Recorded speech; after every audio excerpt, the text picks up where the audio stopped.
Even then it was fun. Please rise for the Pledge of Allegiance. Pledge allegiance to the flag of the United States of America and to the republic for which it stands, one nation, under God, indivisible, with liberty and justice for all.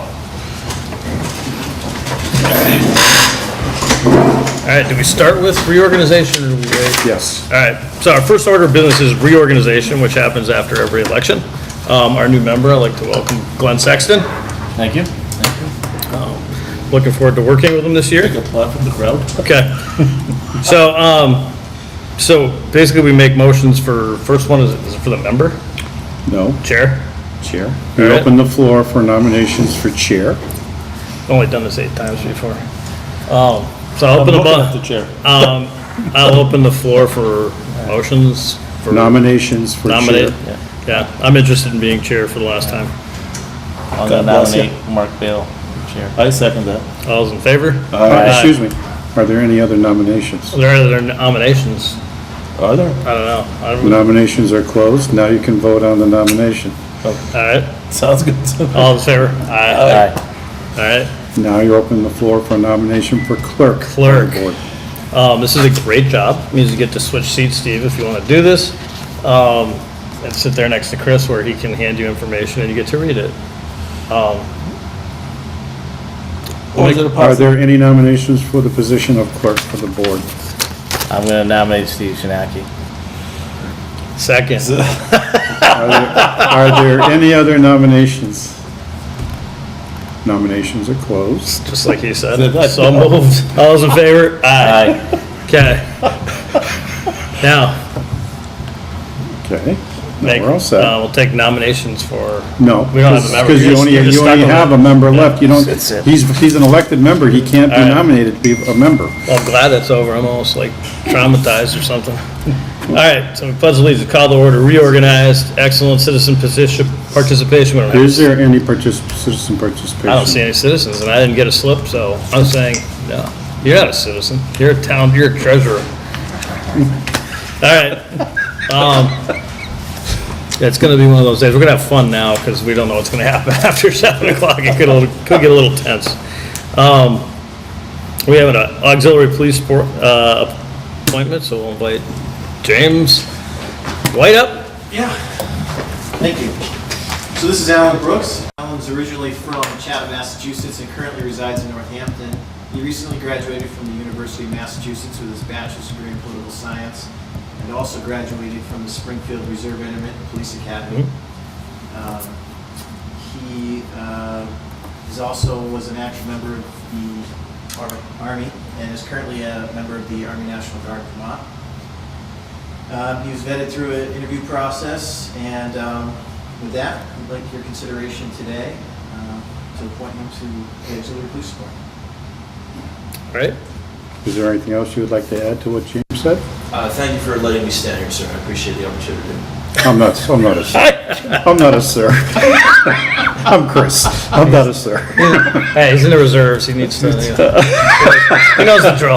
All right, we have a motion to affirm the appointment of, He's right there. in your- Alan Brooks. that's what I thought, but I didn't want to make a He's right mistake there in again. the appointment folder, Oh, on top underneath the blue.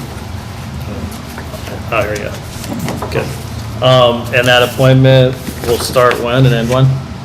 You want it effective immediate, or do you want it backdated at all, or No, immediately would be great. We can go this one. as of May 16th, 2016, or 2017? All right, so moved. Well, you can so move it if you want. Or you can so move Second it. it. There you Look, go. it's so It's gonna moved. be one of those days. Okay, all those in favor? Aye.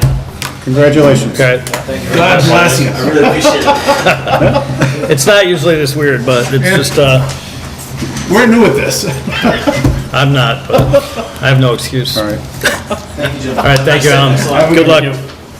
Now, before we start getting into procedures on how we are going to conduct the meetings, Mark, Yep, I know in the past, it's been recommended that I present everything to the board, and the board then consider it and vote on it. Do you want to go to that procedure, or you still want the clerk to read every document and then? I don't want to waste any more time than necessary, so if we have to read a document, then we certainly should read it, in my opinion. but I don't want to have to read a document just to say we read it, so. Okay, so would you prefer that I present all the information and then you can ask questions if you have anything? That would be good as far as I'm concerned. Now, second question is in the past, we've had questions over, like the Dufresne rental, where the chairman of the board signs it.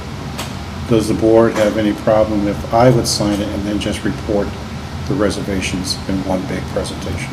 So, well, you've been here, but basically what happened is, for a while, it was our policy that when somebody rented the Dufresne Pavilion, or little pavilions, we would have to, it would have to come before the board and we would have to sign off on it. This, in my opinion, doesn't really seem like it makes any sense. Chris is perfectly capable of making that decision. If there's a problem with a liquor license or something like that, he can bring it forward. What everybody else thinks, but. No, I would agree. I don't think something like that needs to come before the board. No, not necessarily. Okay. All right, so do you want me to start with the agenda? Yeah. Okay, you have departmental reports from the fire chief, police chief, building inspector, council on aging department. Now Is these, there a motion to accept them as written? just so Has Glenn anybody knows, read them, or? I'm ready to vote on them. You can always abstain, but Kathy usually puts them up on, we have a Dropbox account. That's what Chris was just saying. So you can read it on the Dropbox account ahead of time, or it's here before the meetings too. So, want to make a motion Sure. to approve? I make a motion to accept the departmental reports. I'm gonna abstain from this. Okay, you want to second it? No, you can second. Second it? Okay, all those in favor? Aye. And one abstention. All right, The next topic is to approve and sign the maintenance warrants. You have warrant number 69, which is the payment of the bills for the week ending May 5th, 2017. And you also have the payroll warrant that will be paid out on this Friday, May 12th. I need a motion from the board to approve said warrants. I make a motion to approve and sign the maintenance warrants FY17, number 69 and 70. I'll second it. okay, any discussion? All those in favor say aye. Aye. Okay, can I get the folder that's sitting right in front of you, Mark? This one? Yep, All righty. thank you. Did you make extra copies of the warrant for them? Did you make extra copies of the warrant? Yeah, if you could, please.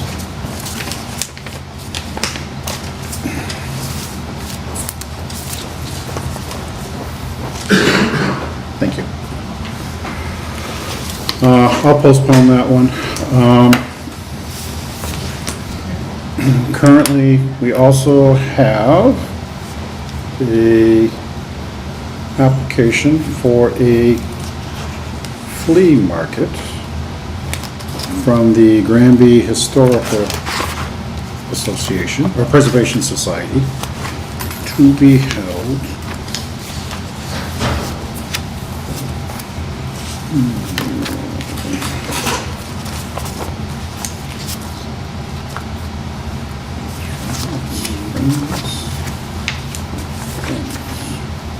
All right, it's not in there. Can I see the other stuff, please? All right, let's get correspondence, department heads. You can have it all.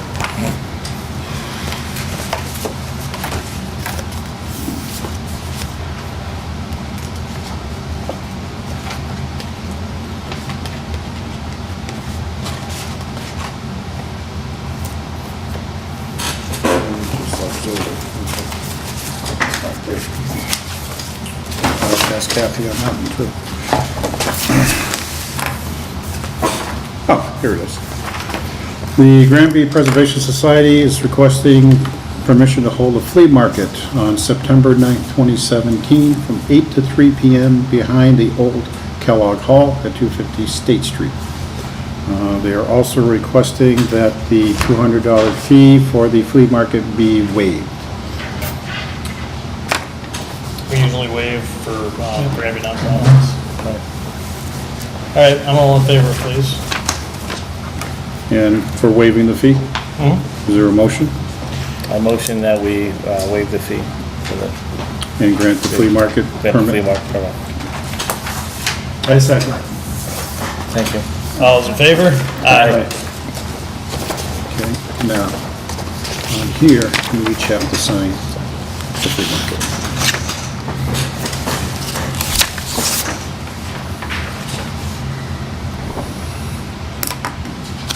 Now, we have a bunch of two-frame rentals.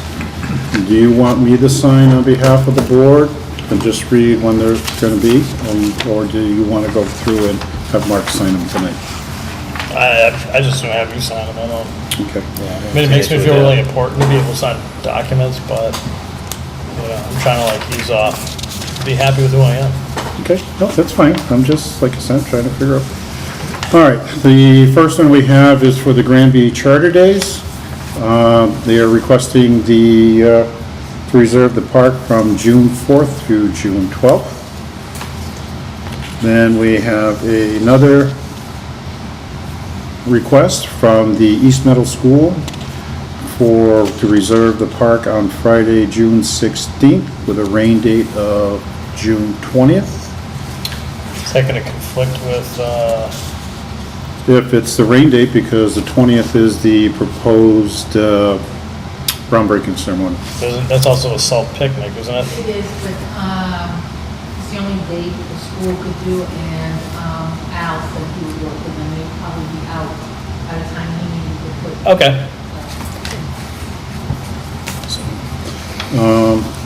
Then we have a request for a graduation party to be held on June 17th with no alcohol. We have another one for a graduation party on June 25th, 2017 with no alcohol. A reservation request for July 22nd, which is a birthday party with no alcohol. And we have a request for a picnic on July 15th with no alcohol.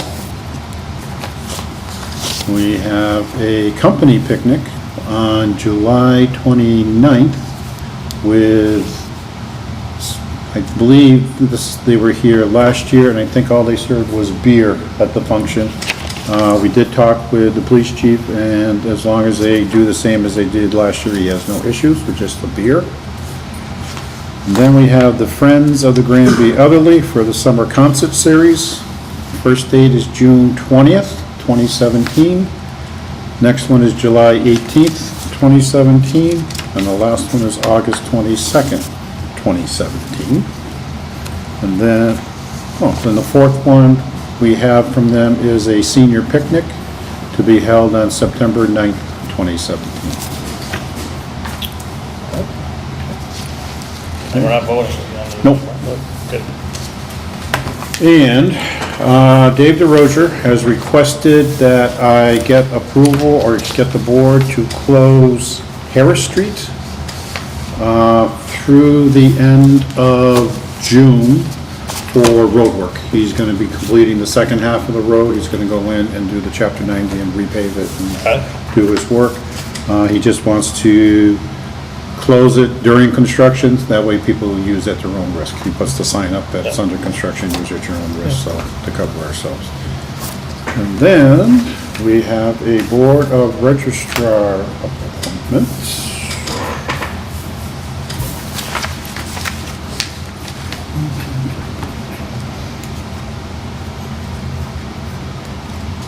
Which folder is that one in, New Kathy? business, very last. Okay. There it is.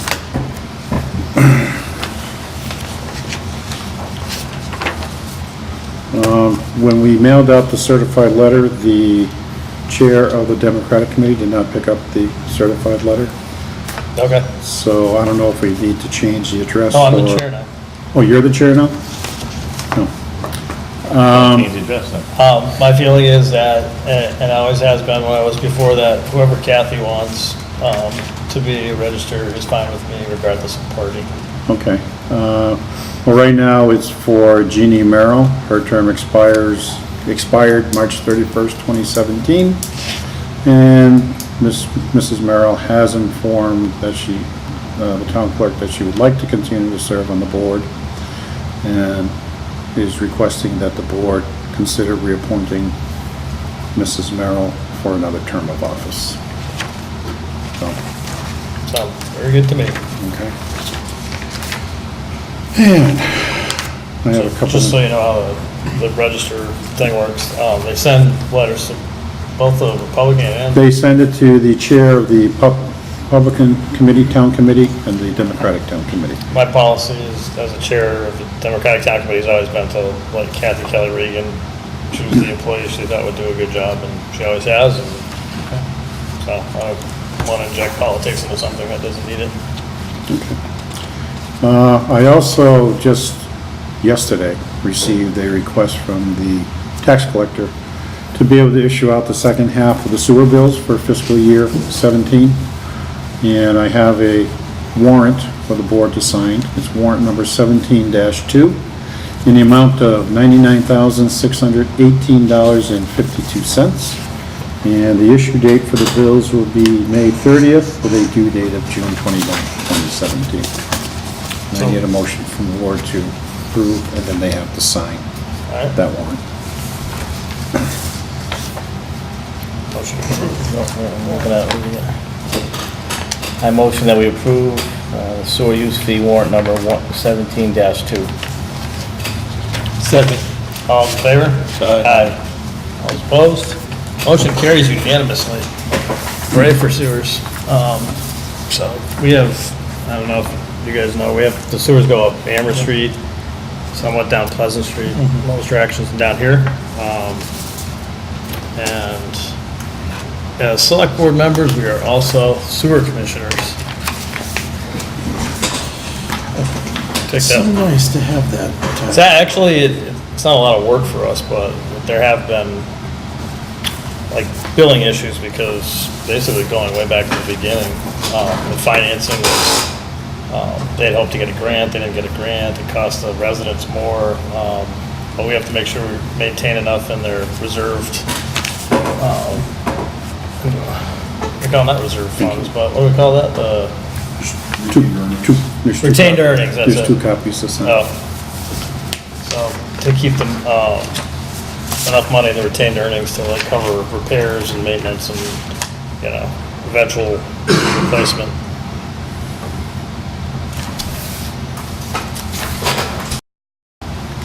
And I'd like to now go over the special town meeting for June 12th.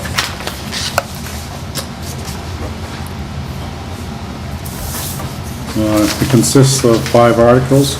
What happens usually at the end of June, Glenn, is I do my housekeeping. Okay. Some departmental budgets are overspent, some are underspent. So what I do is try to move money between departmental budgets to cover the shortfalls with the surpluses, okay? So Article 1 is to propose transferring $5,000 into the Selectmen's expense budget for fiscal year 2017. Article 2 is to transfer $9,000 into the legal expense budget for 2017. Article 3 is to transfer $11,000 into the cemetery personnel services budget for 2017.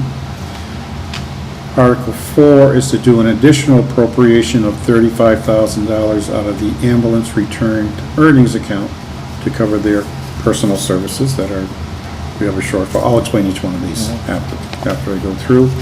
And Article number 5 is to transfer money from the school transportation account to the school operating account for $60,500. Article 1, the $5,000 shortfall is for fiscal year 17, we are now paying the cost for Lower Pioneer Valley Educational Collaborative to submit our Medicaid reimbursement paperwork. We get Medicaid money for medical services we perform in the school for any special needs kids or any child in the school. Some of those qualify for reimbursement from Medicaid. This group submits it, they charge us a % of the receipts we're gonna get, and that's why we need this money, okay, to cover those costs. The second item for the legal expense budget, we had a couple large cases come through that required special counsel. We had a couple on-duty injury things that occurred that we required someone with a little more expertise than our local town council had. That caused us to go over the budget. The $11,000 in cemetery personnel services, I haven't had a chance to talk to the cemetery commissioners, but when I looked at the budget reports for May, they are not in the red. So I'm making a projection of how much I need to cover those costs. I'm still gonna talk to the cemetery commission and find out what's going on. In the ambulance department, because we were in flux in FY17, we had an interim director, or interim fire chief, then we had a second interim fire chief, then we finally hired our final fire chief. There was a lot of overtime expenses, there was these costs that just added up. We're trying to get through this year. And for the last article, it's basically the school department is requesting taking money out of the transportation account and funding one of their sped tuition accounts. So, and that's all that's about. So, and it took me a long time to learn it, but we have special town meetings at annual town meeting because special town meetings take care of the fiscal year we're in now. Annual town meeting will take care of the budget for next year. Yes. So that's why we have to have both types of meetings at the same time.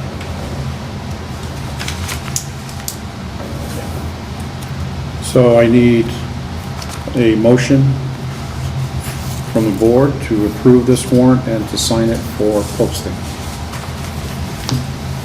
And there's 2 copies that will need to be signed. Make a motion to have a special town meeting, what day? June 12th June 12th, at 7:10 PM. 7:10 PM. Second. All's in favor? Aye.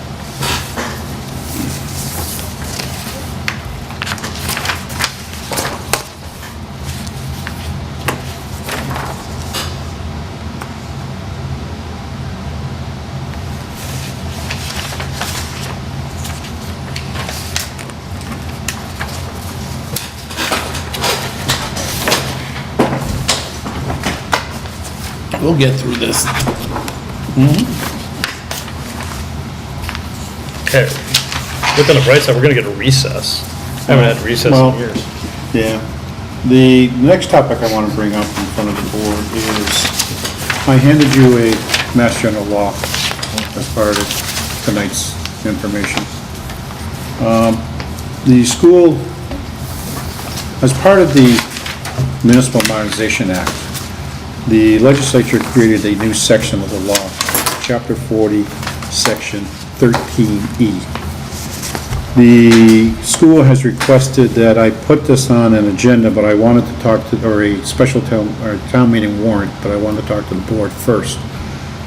Basically, the section of the law is titled, School District Reserve Funds to Pay for Unanticipated or Unbudgeted Costs for Special Education, Out-of-District Tuition, or Transportation. Basically, by a vote of town meeting, we can establish and appropriate or transfer money into a reserve fund to be utilized in upcoming fiscal years to pay without further appropriation unanticipated or unbudgeted costs of special ed, out-of-district tuition, or transportation. At the end of each fiscal year, the reserve fund cannot exceed 2% of the annual net school spending of the school district, and funds can only be paid from the reserve funds after a majority vote of both the school committee and the board of selectmen. Now, and then the district treasurer will invest the funds, and any interest earned becomes part of the fund. The only concern I have with this is the word unbudgeted. Unanticipated, those happen. You know, a family moves in, all of a sudden they have a child who may have special needs, unanticipated. A child is being taken care of by the state, all of a sudden they have an education plan developed for them, now becomes the responsibility of the town. The question I'm having is, for unbudgeted, is in light of the current financial issues that we're dealing with, the current school, our budget for FY18, if we have this reserve fund, will the school not budget special education costs or out of district tuitions or transportation and say the town now has to fund this because it's unbudgeted? They wouldn't be able to spend it though unless we have a majority vote, Yes. correct? Right, but all I'm saying is I have a problem, Mark, is that are we now gonna then be forced to fund this in addition to funding whatever the school wants for their increase, and anything that's a shortfall, they're gonna say, we need to fund this reserve fund to cover those unbudgeted costs. It's like a slippery slope. And that's my only concern. There's like, yeah, there's an not that, not to say that they would do it, but it's there's There's a temptation. what do you call it, a perverse incentive in economics where it's like, there's an incentive to do the wrong thing to benefit, yeah. And that's the only concern I have with the way this law is written, okay?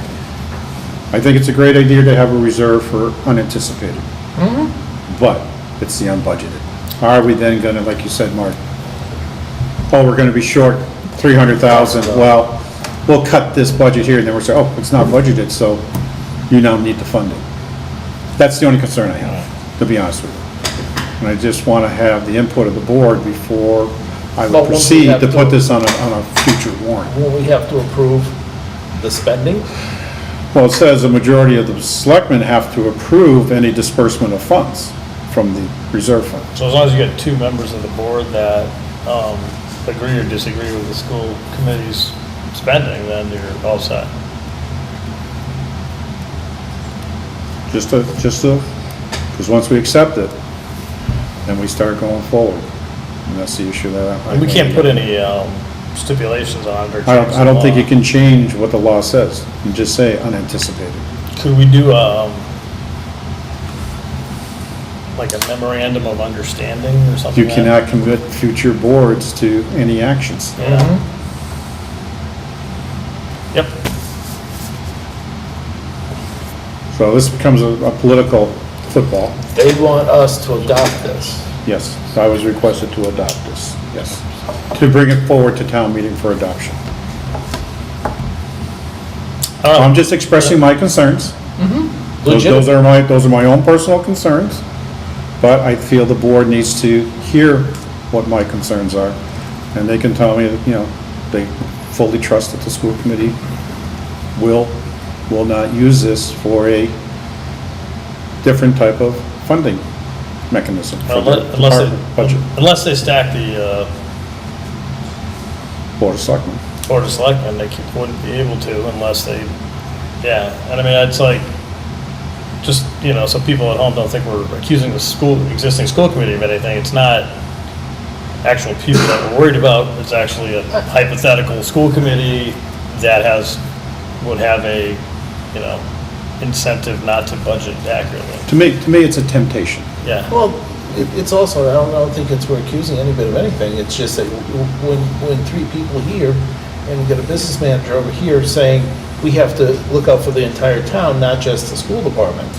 That's how I look at it. We're not just here for the school department and hand them money, or have appropriations, you know, to put into a fund, and then my view on the situation is, you know, a law like this, it could become a slippery slope. Where we're funding. Where's the money gonna come from to put into the fund? Well, they're gonna sit here and say, we have Yeah. $700,000 worth of unbudgeted out of district tuition costs. You now need to fund it, because you accepted this law. We don't care where the funds are coming from, you now need to fund it. What would be roughly the 2% of the annual? $185,000. So we wouldn't fund anything more than 185,000? No, that's what has to be left at the end of the year. That's the maximum that can be left in the reserve Oh, that's fund the at the end of the balance. year. The balance of it. No, All I'm saying is they can sit there and say, well, you need to fund it at $1 million. And then they're gonna take 800,000 out of it to cover unbudgeted costs. Honestly, I was. That's the only concern. That's scary. I would say I'm not ready to do that at the next town meeting.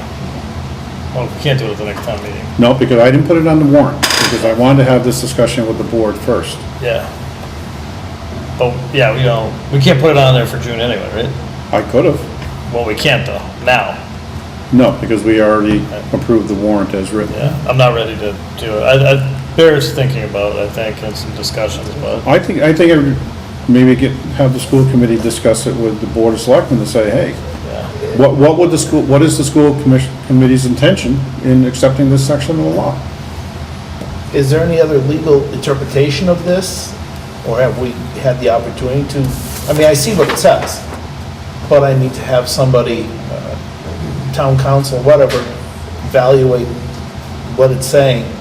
And I know what it's saying. Yeah, you don't really need it, but is there another twist on this? I think it's very straightforward. It is. It really is. I'm not trying to, And it's too early, I mean, it's only been in effect since November 7th, so it's not like it's been tested. I guess I would say it's something we're willing to discuss and think about. I would say it's a no, but. And I'm not trying to say make it a no. I'm just being fiscally cautious, Yep. which is part of my job, to be fiscally cautious on everything. So. No, I agree, and as Mark said, it's maybe something to discuss in the future, but, there's concerns there. That's all, just trying to put it across. Okay. And then the last topic is, I believe when the new board member comes in, you reassign departments to liaisons? Oh, I thought we were doing hazing. No, no? hazing is illegal now. Not for select board, just for. I think it's across the board. What we do, Glenn, is each board member takes a department. And you usually contact the department head. You're their conduit to the board of selectmen. Yes. If they have any issues, or the board has any issues, usually you try and go in and talk to them, try and rectify it. Liaison. And then if I end up being nasty to a department head, they can go and complain to you that I was nasty to them, and then you can come and see me and try and figure out why I'm nasty and how to smooth the jangled nerves. We know why you're nasty. I've never actually, that's not something I've ever done proactively. If they call me, I talk to them, but I don't, haven't gone and visited with anybody on purpose. But you have that opportunity if you so desire. In your spare time. Also, there's like, when it comes time for contract negotiations, which we just completed basically, so that's another issue that it comes up. So, and what we have for the departments are council on aging, building inspector, police department, fire department, highway department, and town administrator. Nobody wants to be taking on the town administrator, so. Oh, I know. No, he's nasty to himself. At this point, I don't have a preference, so. Police department. Okay, so Steve would like to be the police department liaison. I'll take the fire department. You do fire department. That leaves highway, building, council on aging, and myself. I'll do highway I'll do council on aging still. and you. Okay. So you get highway. No, I'll do highway. You'll do highway? I'll do highway. So he's gonna get town administrator? I'll do town administrator and highway, Okay. then you can have building inspector. You got building inspector. It's pretty, Okay. you just feed them and give them Although my water mother's every day, aged it's and fine. she's down here, it might be a conflict, but I'll do council on aging. I just want to, Did you get I want to those get that one. You got those? Yes, Glenn's got building inspector and fire department, Mark's got the highway and town administrator, and COA and police department is Steve, correct? Yes. Yes. And that's all I have right now. All right, does anybody have any questions? I made up this sheet over the last few days. I wanted to just kind of get basically facts down there. So we knew what we were talking about. This is what I handed you earlier. Okay. Should be in your packet. Because it gets a little contentious at times. Some things are confusing, some things are inaccurate. I want to make sure everybody understands, like, what, they're not all the facts, but they're basically most of the facts. The problem, I read a lot on so foundation budget review for the schools. It's really very clear that two things: the formula set up in 1993 to pay for education did not fully anticipate what the cost inflations would be for some items. So that's a definite.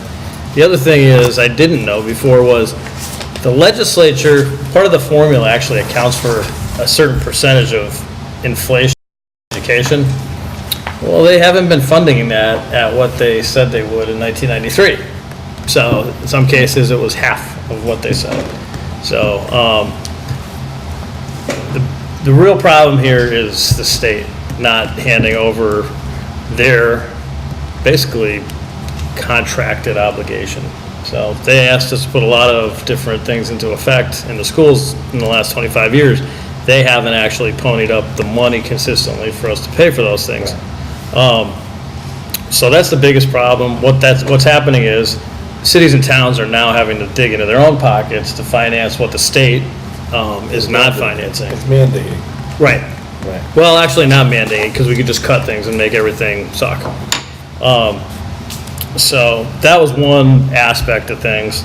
The state financing is really, as far as I can tell, is the cause. Some of it just by nature of unanticipated things in the formula, and then intentional things because there just wasn't enough state revenue to cover the costs on the state end.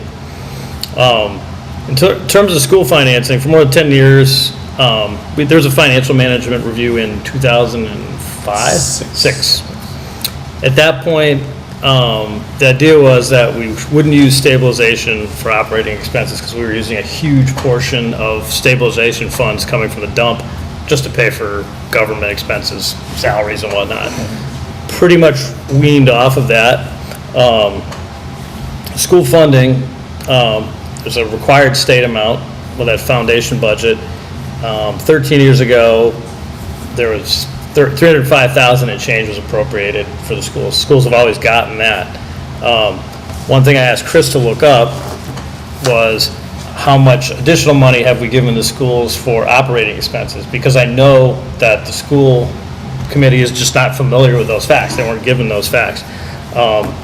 So in the last 6 years, they've received, this is since 2011, $1,123,969 for operating expenses.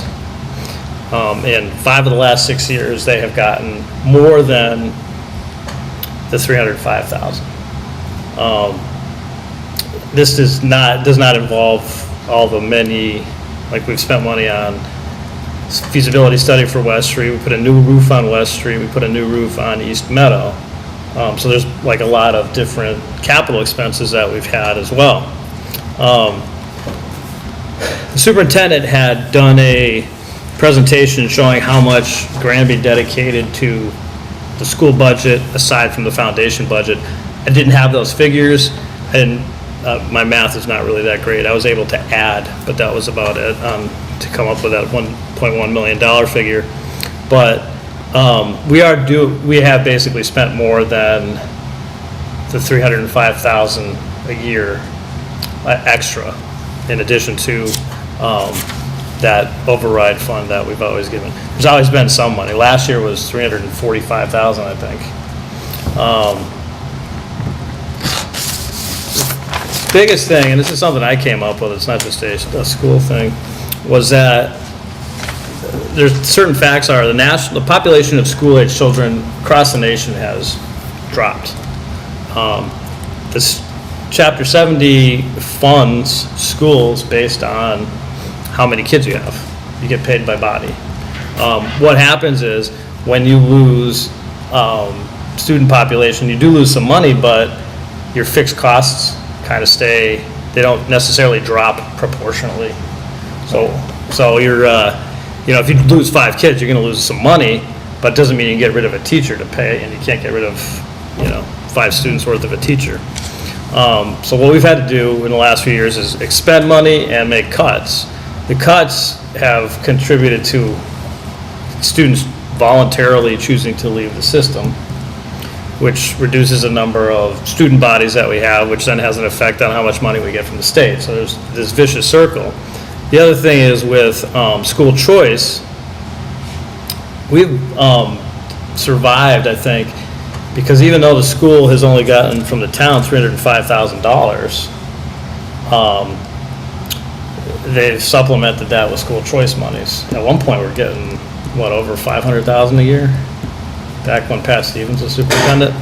So that was, it added. About 700,000. Yeah, it added quite a bit to the school budget. And when the schools become less appealing, then you lose the school choice money, and so you get into this kind of vicious circle again. So this is one of the things that when the schools talk about maintaining a certain level, this is kind of what it is. It's hard to say mathematically where it's hard to say where that equilibrium is, but that there is an equilibrium there where if you cut things, you're going to lose students. You lose money. You lose the things that the schools offer, which means that you end up losing more money, and you get into this really vicious, ugly circle. So the last thing, which we have issues, and when I say transparency, I don't mean dishonesty, but we don't necessarily know what's going on in each other's departments. So consequently, that's something that's been being worked on.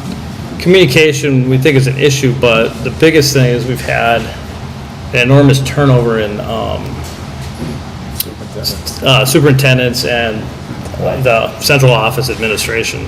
And with those people go a lot of institutional memory, which then the people who replace them, they don't have that information.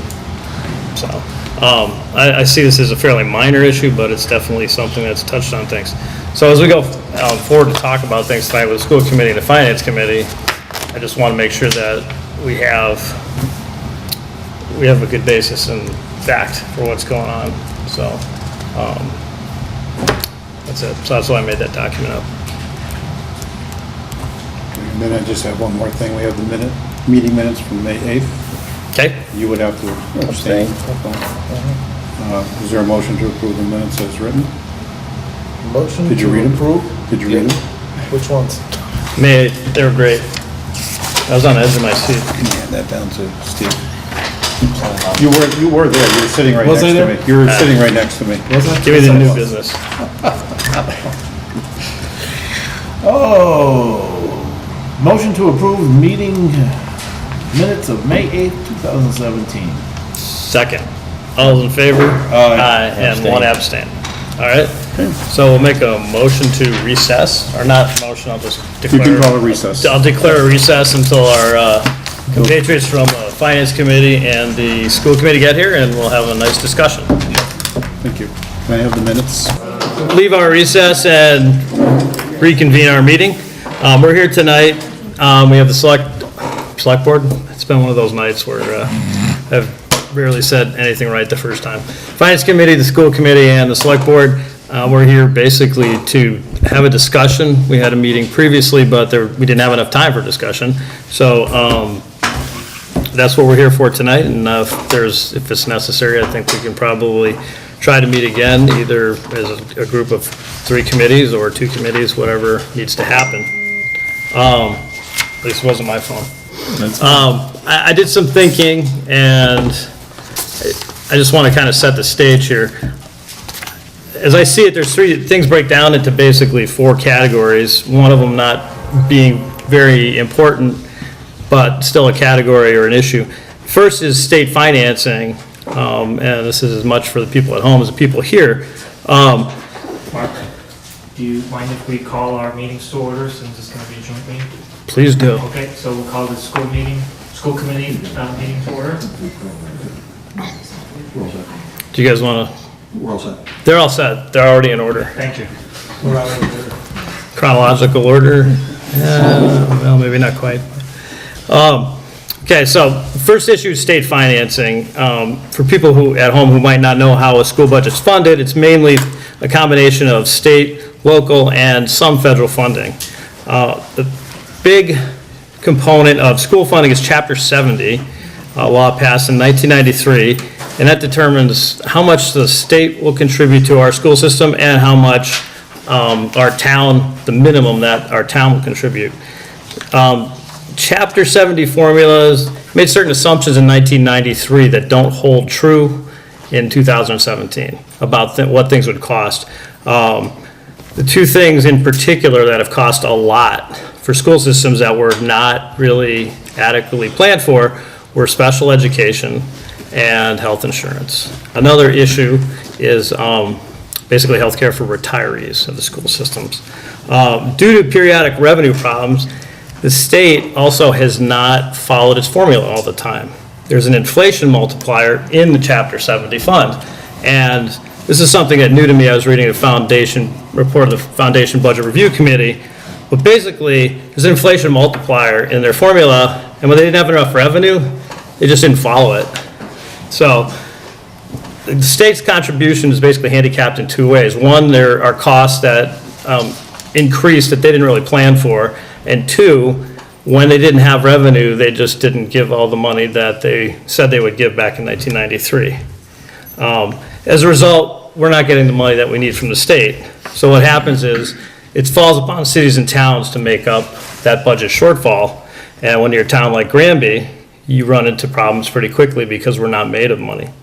For 10 years, this goes back to 2006, I believe, we had a financial management review in the town, and our operating assumption has been, I don't think it's ever perfectly happened, but the idea has been that we would use stabilization funds only for operating expenses. Whether that's worked or not, I can't remember back that far. For operating or for capital? We just, sorry, I've been saying everything backwards tonight, so if I say left, look the other way. Operating expenses. No, capital expenses, thank you.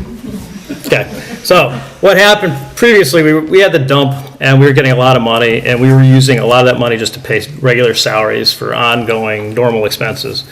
DOR came in and with the finance committee, and basically it was decided that we would start saving or using the stabilization money that was mostly coming in from the dump to be financing capital expenses.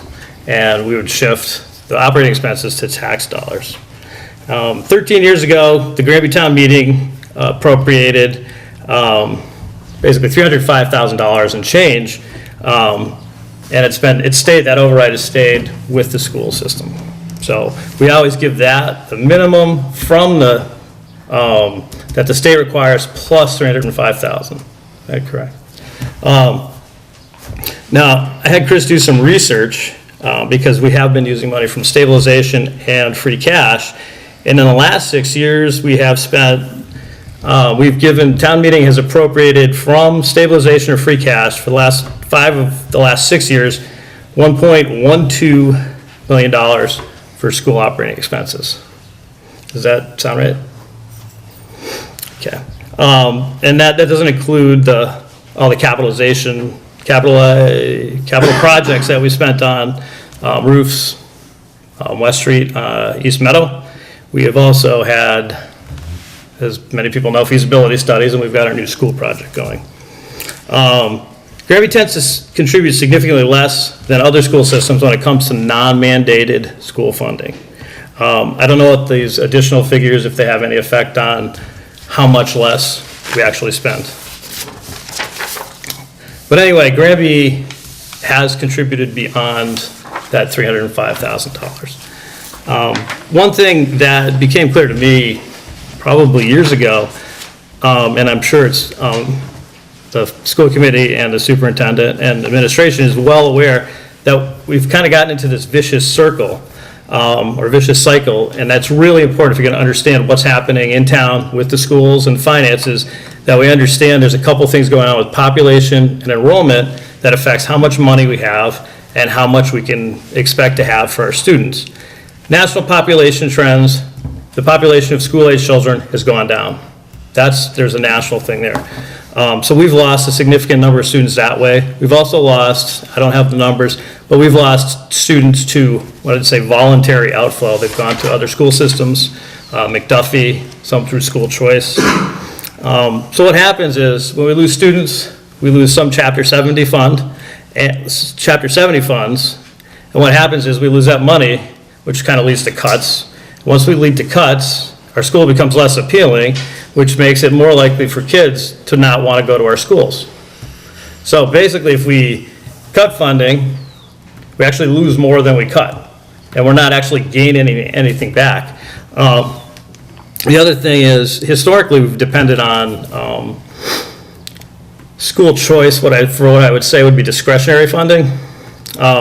So in the old days, going back to when Pat Stevens was superintendent, $700,000 a year in school choice funds. That's a lot. It's much less now because there are fewer kids to draw from out of the community, but also because of cuts in recent years. So if we make cuts, then we lose the appeal of our school system. Kids can go elsewhere, and as a consequence, they don't come in, they don't bring the school choice money. So if the schools aren't appealing enough, we basically stand to lose revenue in school choice and in Chapter 70 funds. I don't know if there's a magic number in there somewhere. If there is, I'm not sure what it is, or we'd reach an equilibrium where we had enough money and enough kids so things were stable. I don't even know how that would be calculated. But basically, if we have a cut in personnel, we end up losing students. If we lose students, we have a loss of funds, which lead to more cuts, and it's a vicious cycle. So what happens is things just get worse. But we can't get rid of our school system, so it's always going to be there. So that's another thing we need to think about. The final thing I think is relatively minor, and I didn't even really know what to call it until I finally came up with, and I think Chris was the one that mentioned it, was institutional memory. Sometimes we talk about transparency, other times we talk about communication, but in the last 8 years, we've had 4 superintendents. We've got a completely new school board. I don't know how many new special ed directors we've had, but we've had quite a bit of turnover, and when you keep turning people over, you lose what institutional memory you have, and it becomes very hard to pick up the pieces. And then when you're like, I didn't know this, and then you think, well, somebody didn't tell me, so that leads to like accusations of bad communication or lack of transparency, when really what's happening is we're assuming one branch of who we are actually should know something, but they don't know it. They don't know that we don't know that they don't know, and it just kind of gets very confusing. Tonight, that's one of the things we're working on, is we're basically trying to make up that deficit in institutional memory through more communication. And that's really all I wanted to say. I don't really have I think this is a pretty factual thing. Everything I said is pretty much factual, although people could certainly disagree with it. But I wanted to make sure that we had basically a general understanding before we started talking about what's going on. And at least that's the way I see it anyway. So next. Open the floor up to the school. Okay. School. Anybody have anything they would like to say? Well, first I would like to say thank you for the opportunity to serve Granby students, families, staff, and the town. It's been a pleasure. I would like to introduce some folks here with me tonight. I have Carol Hepworth, who is our Pupil Personnel Director and covers our Special Education Department. We have Mark Jabulis, who is our TMS rep, who is our business manager. And we have Bill Latoy, who is the principal of both West Street School and East Meadow. And is very excited and counting the 271 days, I think? 17 days. School days. Before we have one school building, which will be for our elementary school students. I'm very excited about that. And lastly, really, I appreciate certainly the openness to communicate more clearly, more effectively. I do think you've done a nice job in describing the history and identifying what the problems are. and that together, we certainly can move forward to solve the problems. And I hope that tonight's meeting is the first of many, because not only are there, I think, problems that we can solve, but also process that we can put in place so that some of the turmoil that is happening because of the budget process, we can do a better job when we're working more effectively and efficiently together. So, and with that, I think I'll turn it over to Emery if he wanted to say anything. To tell the truth, I don't have anything specific to prepare for this. I'm hoping that this can be a conversation that we could not have last time because we had to leave and go back to our meeting. And I know that there were a lot of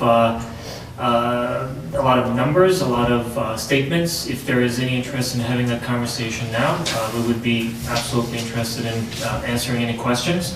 I know that John had some questions that he already forwarded to us. If some of those, it's a long list and we have the answers, but if some of those are priorities that can be discussed or should be discussed right now, we would like to do that.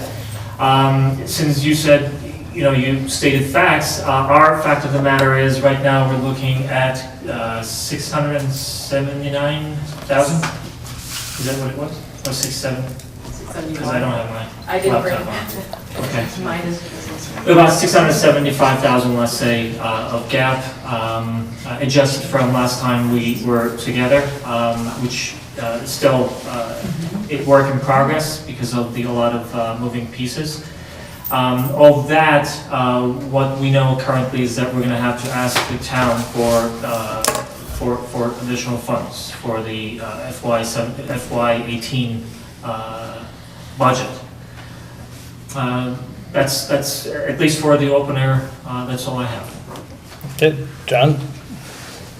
Finance Committee wants to thank you for having a joint meeting. It's a good opportunity, I think, for all parties involved to understand what some of the issues are. We understand, for example, that the issues go beyond money, but nevertheless, what our real job is defined as is to give the financial perspective on the issues, and that's what we've been trying to do. I'll tell you what some of the details are behind this, but the bottom line that I think people want to hear from us is that we understand that from the point of view of the schools, they would like more money for operate in a certain kind of fashion. From the Finance Committee's point of view, that's okay if people want to vote for it, to have a tax override. We've gone through a long period of time now, and you've detailed some of the problems of changing superintendents, changing people in the structure. And we've spent an awful lot of stabilization fund monies on operating expenses. And the town went through this itself 10, 12 years ago, and it was started to be identified over and over again at annual meetings, and the town finally said, yes, we do see that we'll run out of money if we continue to try to have our operating expenses coming out of one-time funds. So we are very leery of continuing to take money out of stabilization funds to devote to the school budget or to any budgets. We've really kind of cut them out entirely from the town budget. There was 1 year we used about, I think, $1 million of landfill revenue in the budget. And but we're not opposed to the school committee asking for a tax override if they think that the level of taxes, level of income that they need is higher than what it is provided. So that's our bottom line. Backing that up is some calculations that we did where we looked at what the school budget was in 2010 and we looked at it in 2017. Those match up with the dates that were in Cheryl's presentation to the last joint committee meeting. And so we used the school counts then, we only looked at this mandated minimum for the school. The school budget also, as well as the town budget, is very complicated. There's no one little piece that you can grab onto and say this represents the school budget. The school has the mandated minimum costs. There are funds for transportation. There are extra funds we pay for retired teachers' health insurance. There are funds that they get from grants from the outside. There are funds they get from school choice, other funds that come from the state. So all that is complicated, but the one thing that's the core of it is this mandated school minimum as a standard for it. So we looked at we looked at that mandated school minimum, and what we said was that if you took what we spent in 2010, I think 2010 was a year where the schools operated at the minimum, plus the override, plus the entire teacher's health insurance. We said that if the per pupil cost through this mandated process went up by the inflation amount, then you would have one expected amount of minimum spending required in 2017. Instead, we looked at what the state, in fact, mandated for that amount. And what we discovered was that the mandated amount, which we had no quarrel with, the state, as a group of people who spend their time thinking about education, and everyone in the state, certainly including us, is interested in making sure the pupils in the state are educated appropriately. But the state mandated minimum spending for Granby has a per pupil increase of 37.5% higher than what the inflation rate would call for. So the state is mandating things that are built in beyond inflation. Good for them. But just looking at that, when it's 37.5% higher, that's, by the way, that's $2.5 million, 37.5% higher than the minimum, we just have to sit back and we have to ask some questions about why isn't this extra money, which the state says you can have and which you're fine with, why isn't that enough? So we wanted some details about the budget.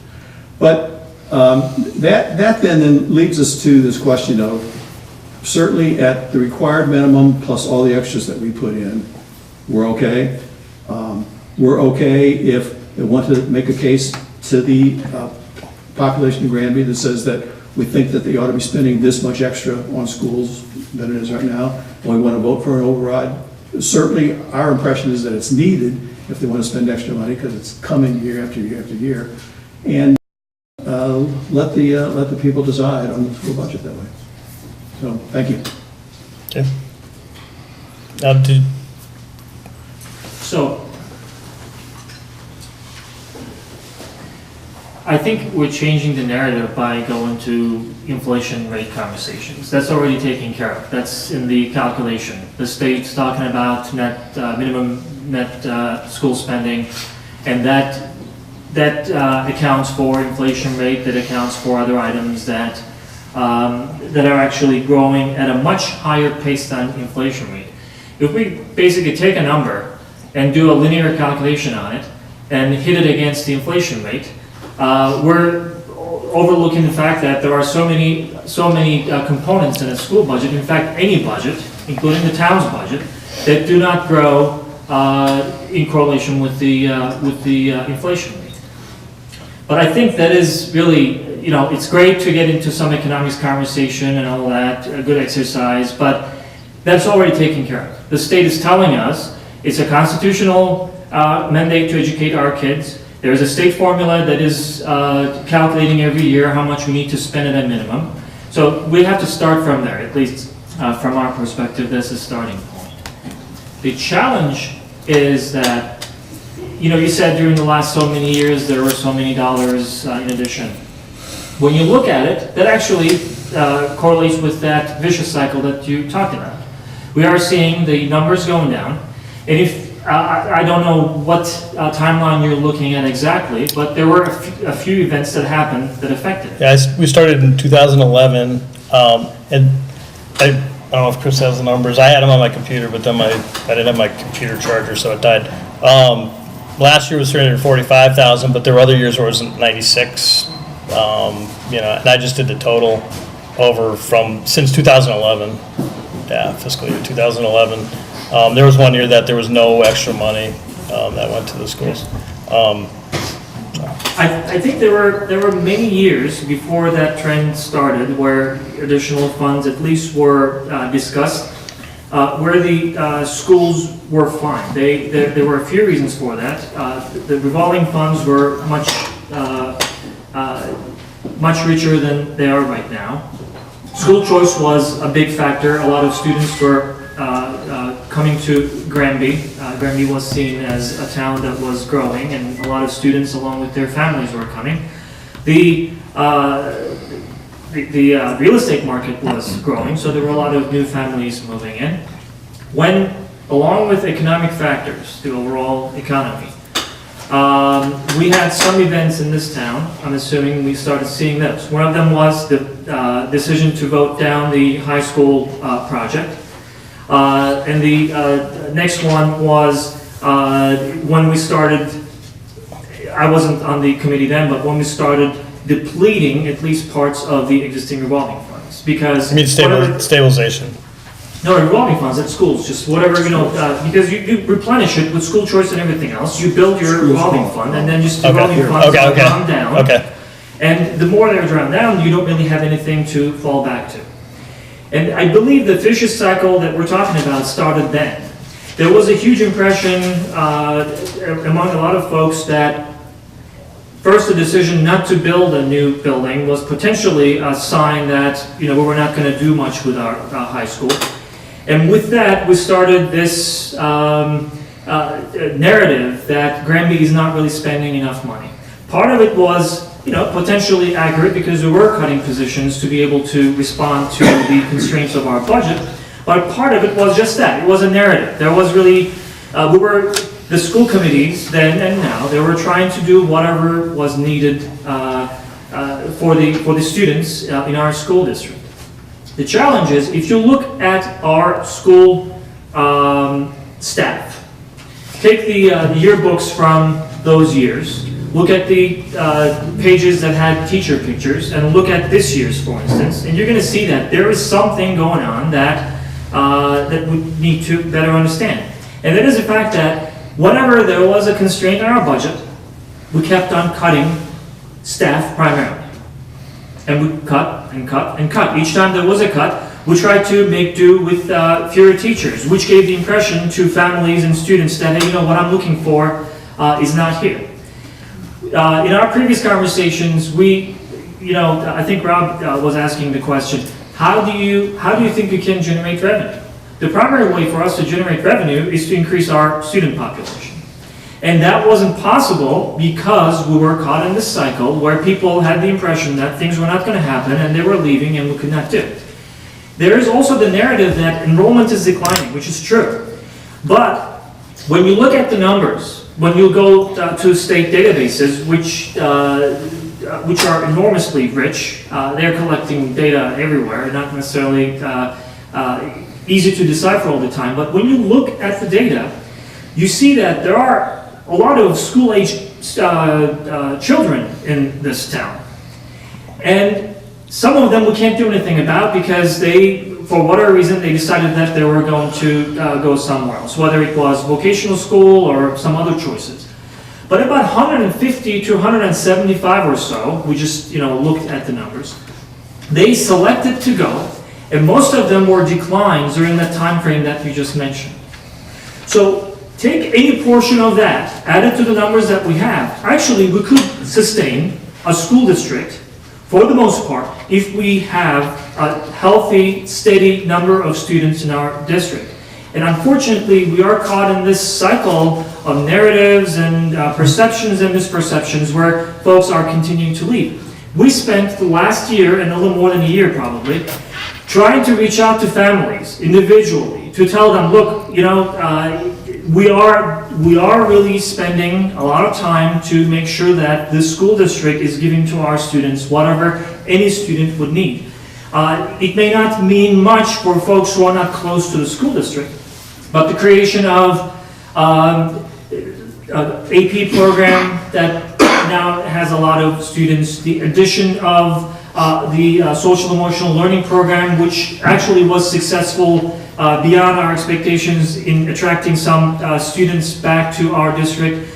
The replenishing of some of the athletics, which I believe the last time it was mentioned that 2/3 of eligible students are actually participating in those sports, were all related to the efforts by the school administration and the school committee to make sure that we find all the ways to keep these students in the district. So now going back to something else that you mentioned, and that is how much we're spending for education. Obviously, we have our own realities. We don't have a strong business base, understood. A lot of things are happening based on the residential taxes.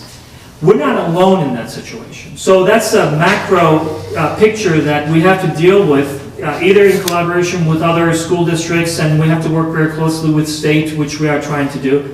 But even you put that aside, and you look at how much other districts are spending, we see that as you said, Granby is pretty much close to the end or close to the lower end of that list. A lot of towns spend well beyond what the state minimum requirement is.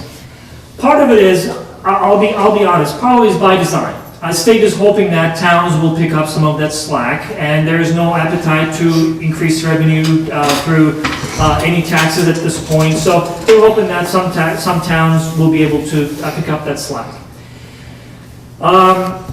When you look at those numbers and how those towns around us even, look at Belchertown, Ludlow, South Hadley, Amherst, Hadley, Hatfield, all those towns, how they're doing it, they're actually having these conversations throughout the year for the most part. I was convinced that most of these towns were doing it based on overrides or some other means. And turns out, for instance, Belchertown is not doing overrides, right? Just they are adding, but they're not really doing it through overrides.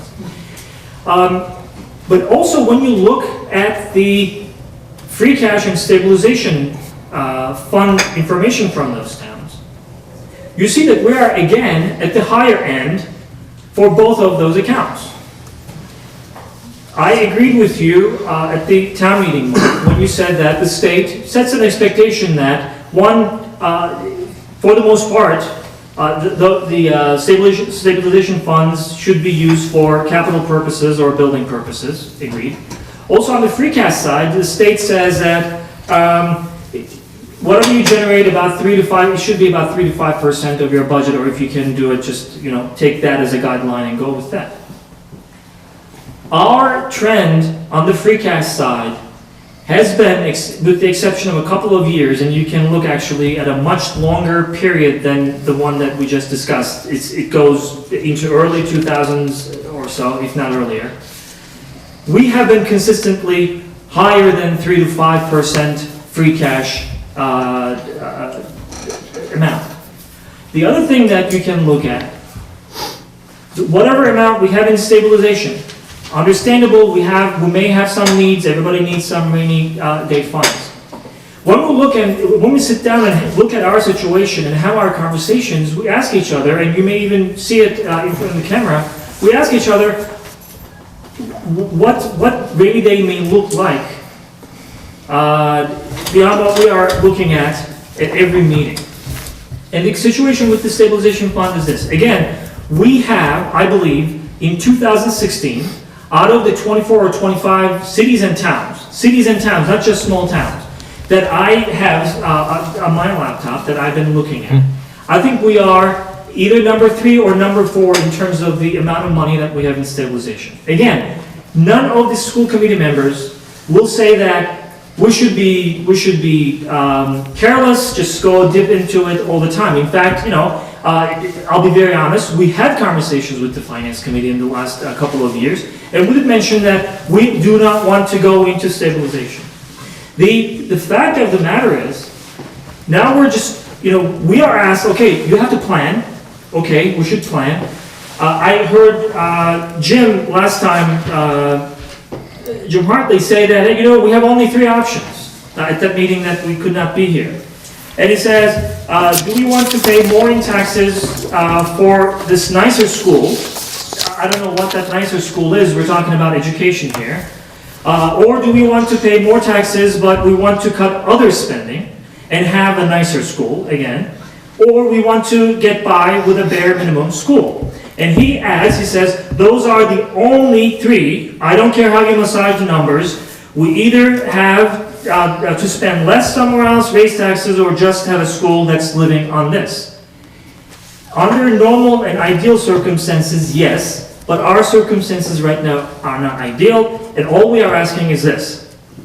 If there's a rainy day expectation, and if all these funds are there, since we are asked to discuss our plans and why we are putting certain numbers, certain dollars in certain categories, would it be fair to ask whether or not we have a plan as to what we're going to be doing with what's in stabilization today?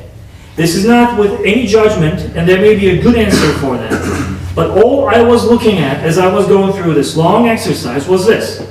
If we kept 5% of all the free cash that we generated during the last 10 years, And the rest of it we'll put in a fund, not give it directly to anybody. Put it in a fund that could at least be an opportunity to fall back on for some of these dire situation expenditures. I believe there was about $3+ million, I may be exaggerating, I don't have those numbers, in there. Granted, some of it is already spent, but still it would have been something to fall back onto. So when this year, we again made a decision we're gonna do override, or we're gonna at least ask some override. But also, aside from that, when we decided to ask for some funds out of the stabilization fund, the reason was, we really believe that in a situation where we can do a few things. One is, we can use that money in a way that the school administration, the school committee are working on right now to at least stop the exodus, all these students leaving, and then start building on that, turn around that school choice trend, and also align what we're doing with what we already started.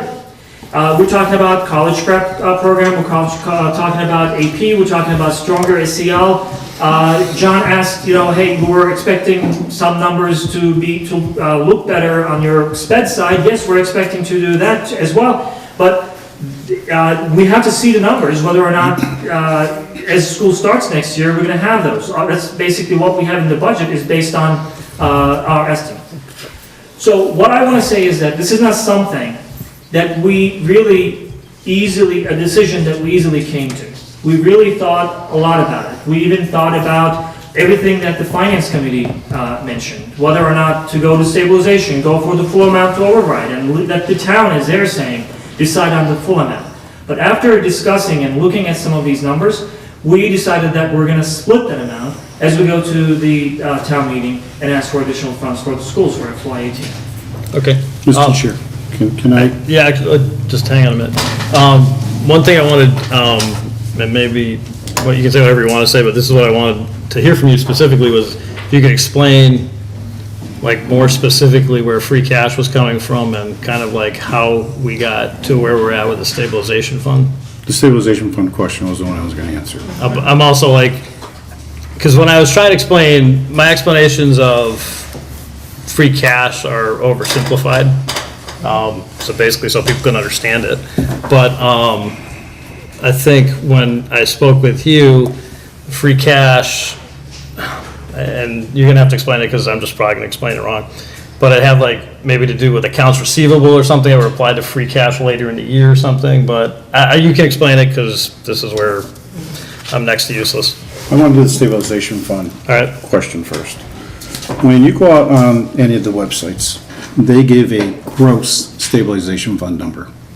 We have 3 stabilization funds. We have an operating or general purpose stabilization fund.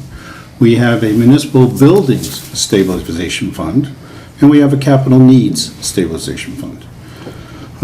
John, correct me if I'm wrong, about 2007, maybe 2010, you led a committee that looked at the capital needs of the town.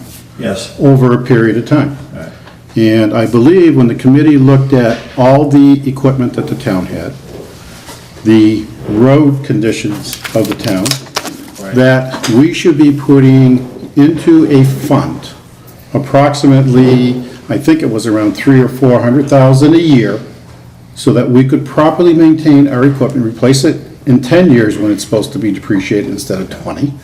We're supposed to be maintaining our roads in a proper manner. That's why we put money away in a capital needs account, Emery, okay? Yeah. That's the reason for that. We don't keep up with that $500,000 a year. This year we put, what, $228 in it, okay? So we're trying to put together this formula so that if we raise depreciation each year like a normal company would do, we would have the money available at the useful end of that life, so we don't have to go to taxation, we don't have to go to borrowing, we should be able to purchase that replacement piece of equipment with cash. The other fund is the municipal building fund. We recognized that we needed a new highway garage, we needed a new police station, we need new schools, we really need a new town hall because we're one end of this town to the other. We really need to get a building where we're all together, so residents, when they go, can visit any department that they so desire to conduct their business with the town. That's why we're continuing to put money in the municipal building fund. Whether we're gonna renovate West Street School when the school abandons it, whether we're gonna build new, or any combination thereof, okay? That's that one. The third one is the general purpose, which is to cover unanticipated costs over a course of a year. Cheryl and I had conversations that all of a sudden, in the middle of the year, the school has a family that moves in, and you have unanticipated sped costs because they have a child, a special needs child. That's an unanticipated cost for the school. The school should be able to come to the town and say, we need an additional 100,000, 50,000, 80,000. That's our funding source for those type of expenditures. We've done it in the past. I would continue to support it in the future. That's why we have money in the stabilization funds. When you're looking at the state figure, it's all lumped together, $5 million. No, we have 2 million here, we have $1.5 million here, we have 700,000 here.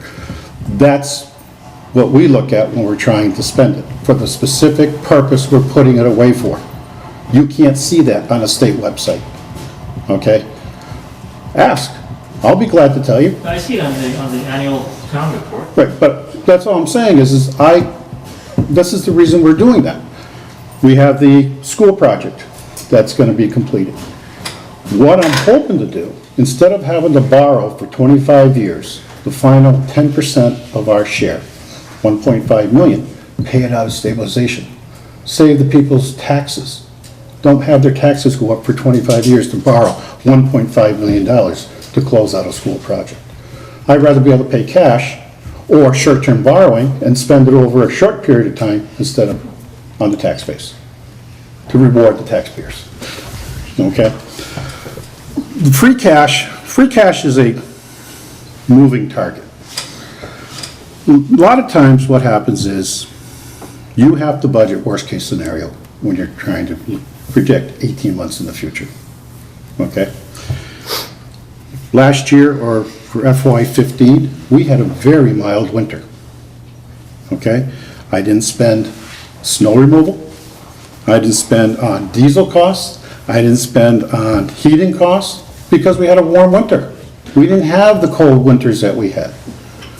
Those are the type of costs. If I don't spend, say, $150,000 in my snow budget because we only had 10 storms instead of the normal 20 or 30 that we had, and I'm not laying down salt because we have a lot of ice storms, that money rolls into free cash. If I don't spend the money on having the trucks having to run to plow the snow, so on and so forth, that money gets rolled over to free cash. Those are the type of things that happen, Emory, okay? That, to me, is just good budgeting. I'm sorry, being fiscally conservative on the part of the town. You want to blame somebody? You can blame me for being totally fiscally conservative, but DOR loves it that we are, okay? And that's the only way I'm going to explain that. Okay, John? To add just a couple of things to what Chris said. Chris picked up a good portion of certainly a lot of things on the operating side of what was missed in the previous analysis. But this lack of expenditures in the last few years in particular has been remarkable. The town has been very, very good at constraining itself in terms of capital expenditures. Guidelines the finance committee uses around the state say that usually you expect about 3 to 5% of your budget to be on capital needs. We're nowhere near that. This year, the upcoming year, we've got, I think, $72,000 on the town side and $130,000 on the school side for capital expenditures. In 2017, there was nothing. We bought a police car. That was it. So that is a remarkable constraint. But the other thing, the biggest thing here that I think certainly would not have been able to be included in Emory's calculations are that everybody seems to forget we collected $22 million in landfill revenue. That colors everything when you talk about mixing up stabilization funds and landfill revenue. The only reason we have what we have in stabilization funds now is because we've basically been operating for all these years of having that big leeway there on landfill revenue coming in. In the last few years, we're collecting $2 million in landfill revenue. And let me tell you, even then, and Chris, remember the discussions that the Finance Committee had at the time. The Finance Committee was insistent that the budget be kept down so that the amounts that we were collecting from landfill revenue would go into free cash.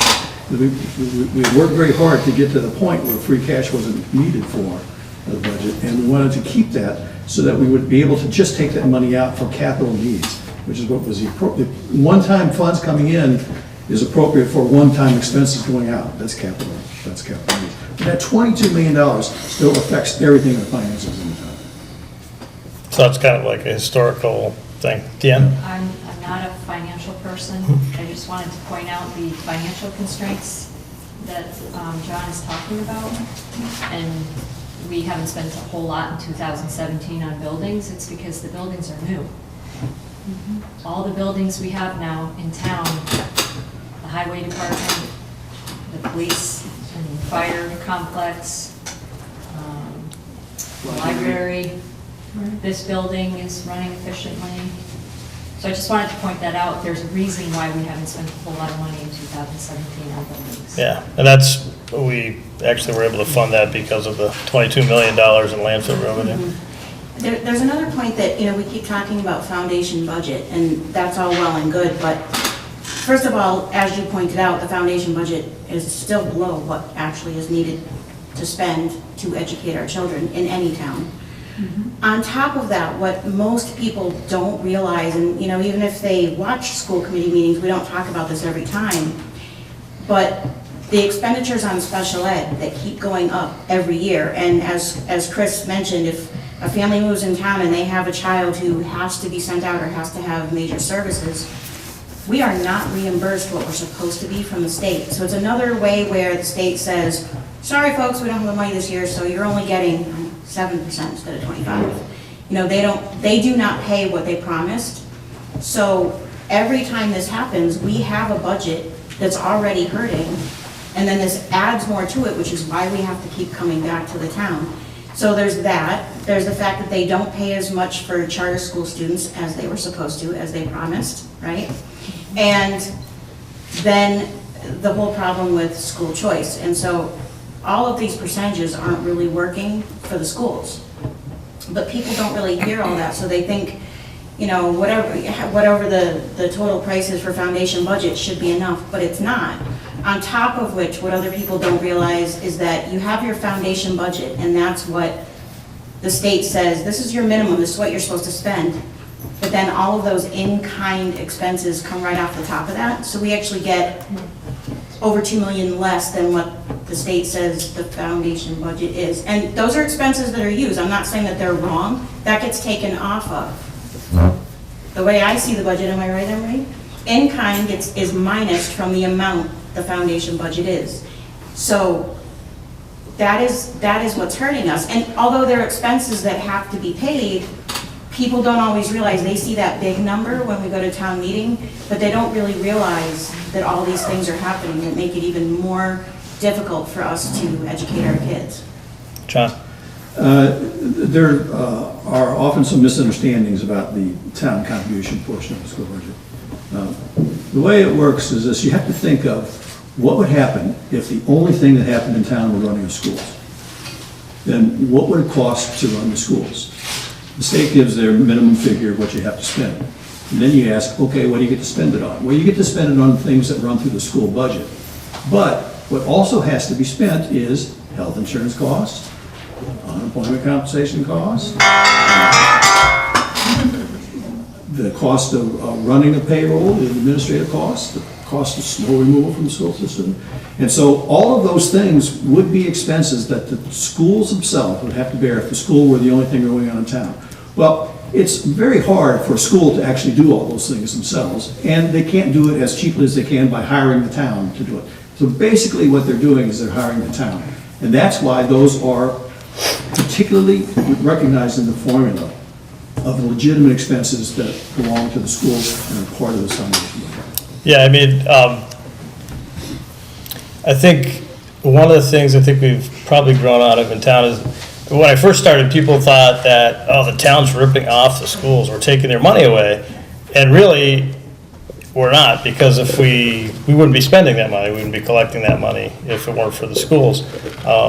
So basically what John says, I'm agreeing with it, because schools have to do the in-kind funding. We can't give it for free, basically. I mean, so the schools have to pay it, but yeah, it's definitely it's a cost that the schools have to bear the burden of.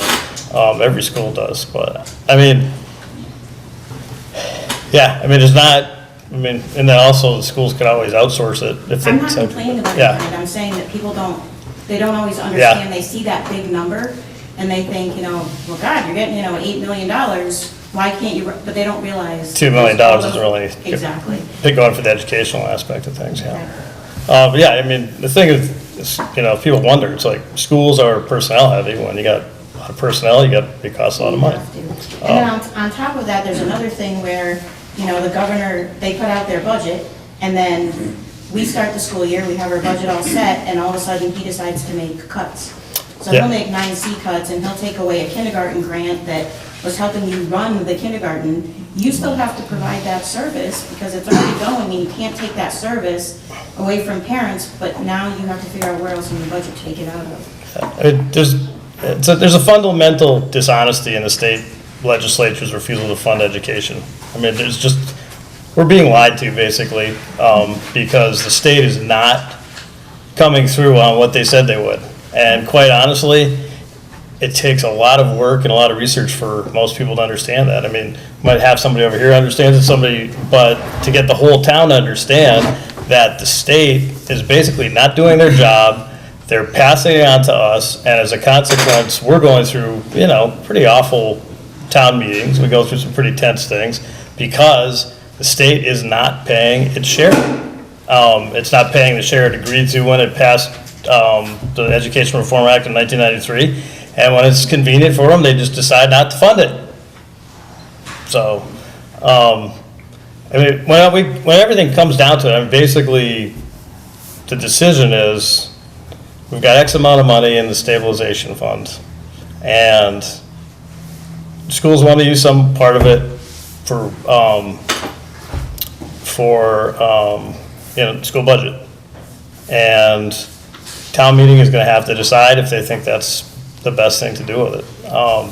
And I got to say, it's like, there's no good answer. People like to say, well, what's the answer? There's no answer. There are only different things we can do, and those different things will have costs, and those different things will have benefits, and that's really what it comes down to. And it's not about running a nicer school. I mean, I keep hearing that. This has nothing to do with running a nicer school. This is about educating our children at bare bones, which is where we are. And we do a really good job in Granby of educating our kids for less. We do a really good job. Our teachers work overtime. Our superintendent is there. I drive by sometimes at night. She's still there. We all work hard. The school committee works hard to try to do as much as we can. So it's not about a nicer school, and I would prefer that stopped being used, because it's very offensive when that's not what we're asking for. We're asking to run our school.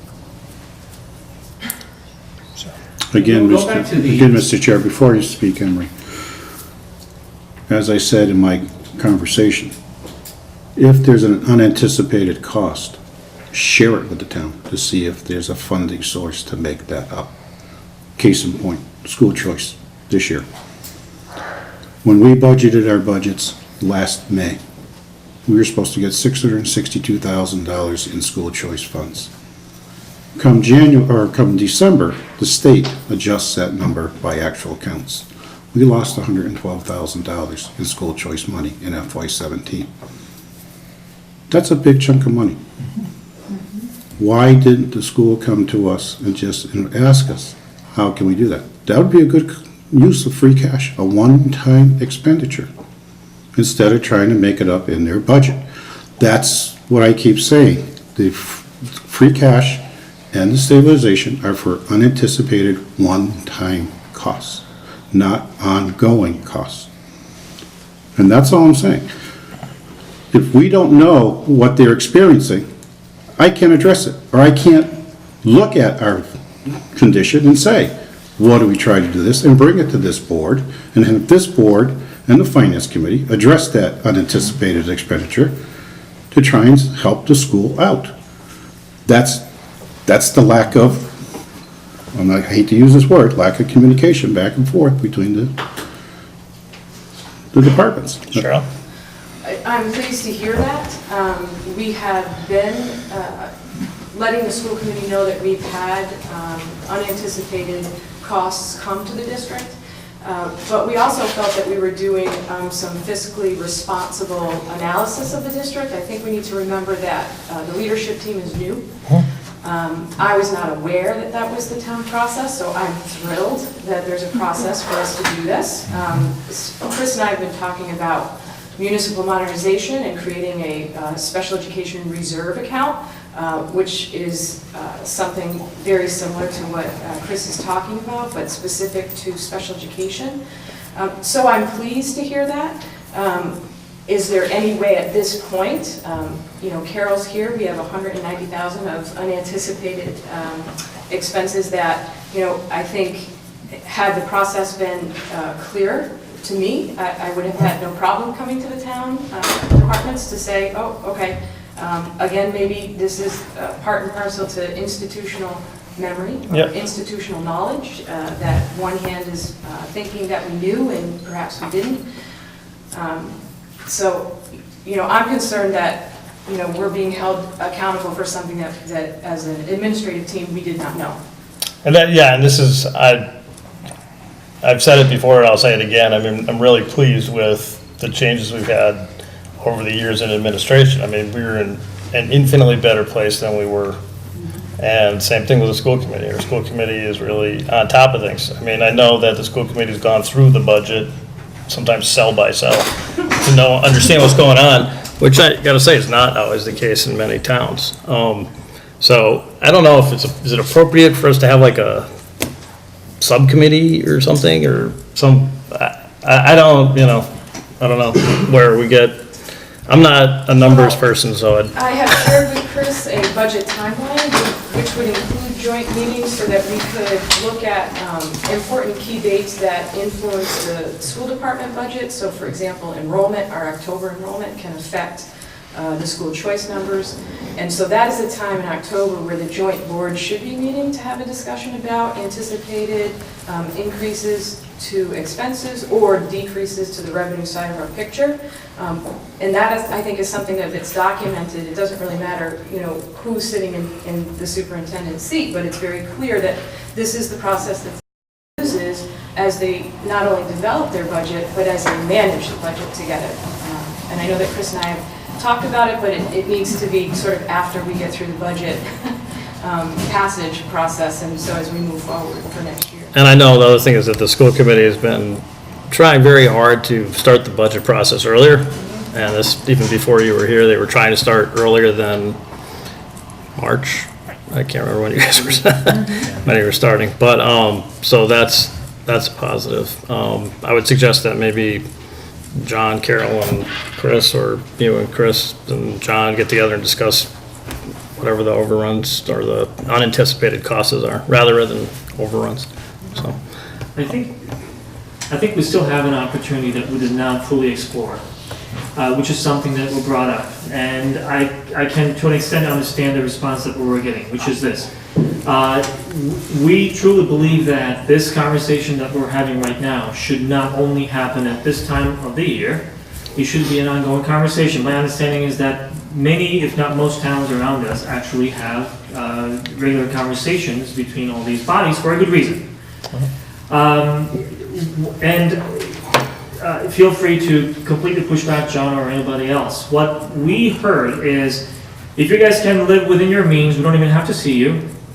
Otherwise, we're having these meetings very close to the town meeting where things are already in a pretty bad position. I mean, there is no hiding it. The last so many years, as you said, there is some fund request and all that.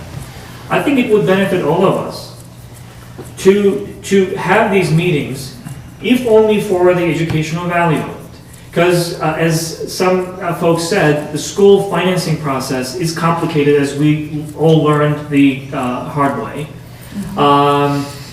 there are municipal finance issues or items that we're not familiar with. There is that institutional knowledge or memory that you mentioned that we are missing. Our interaction could help reestablish that and document it and lead it to the next generations, because none of us will be here in, forever.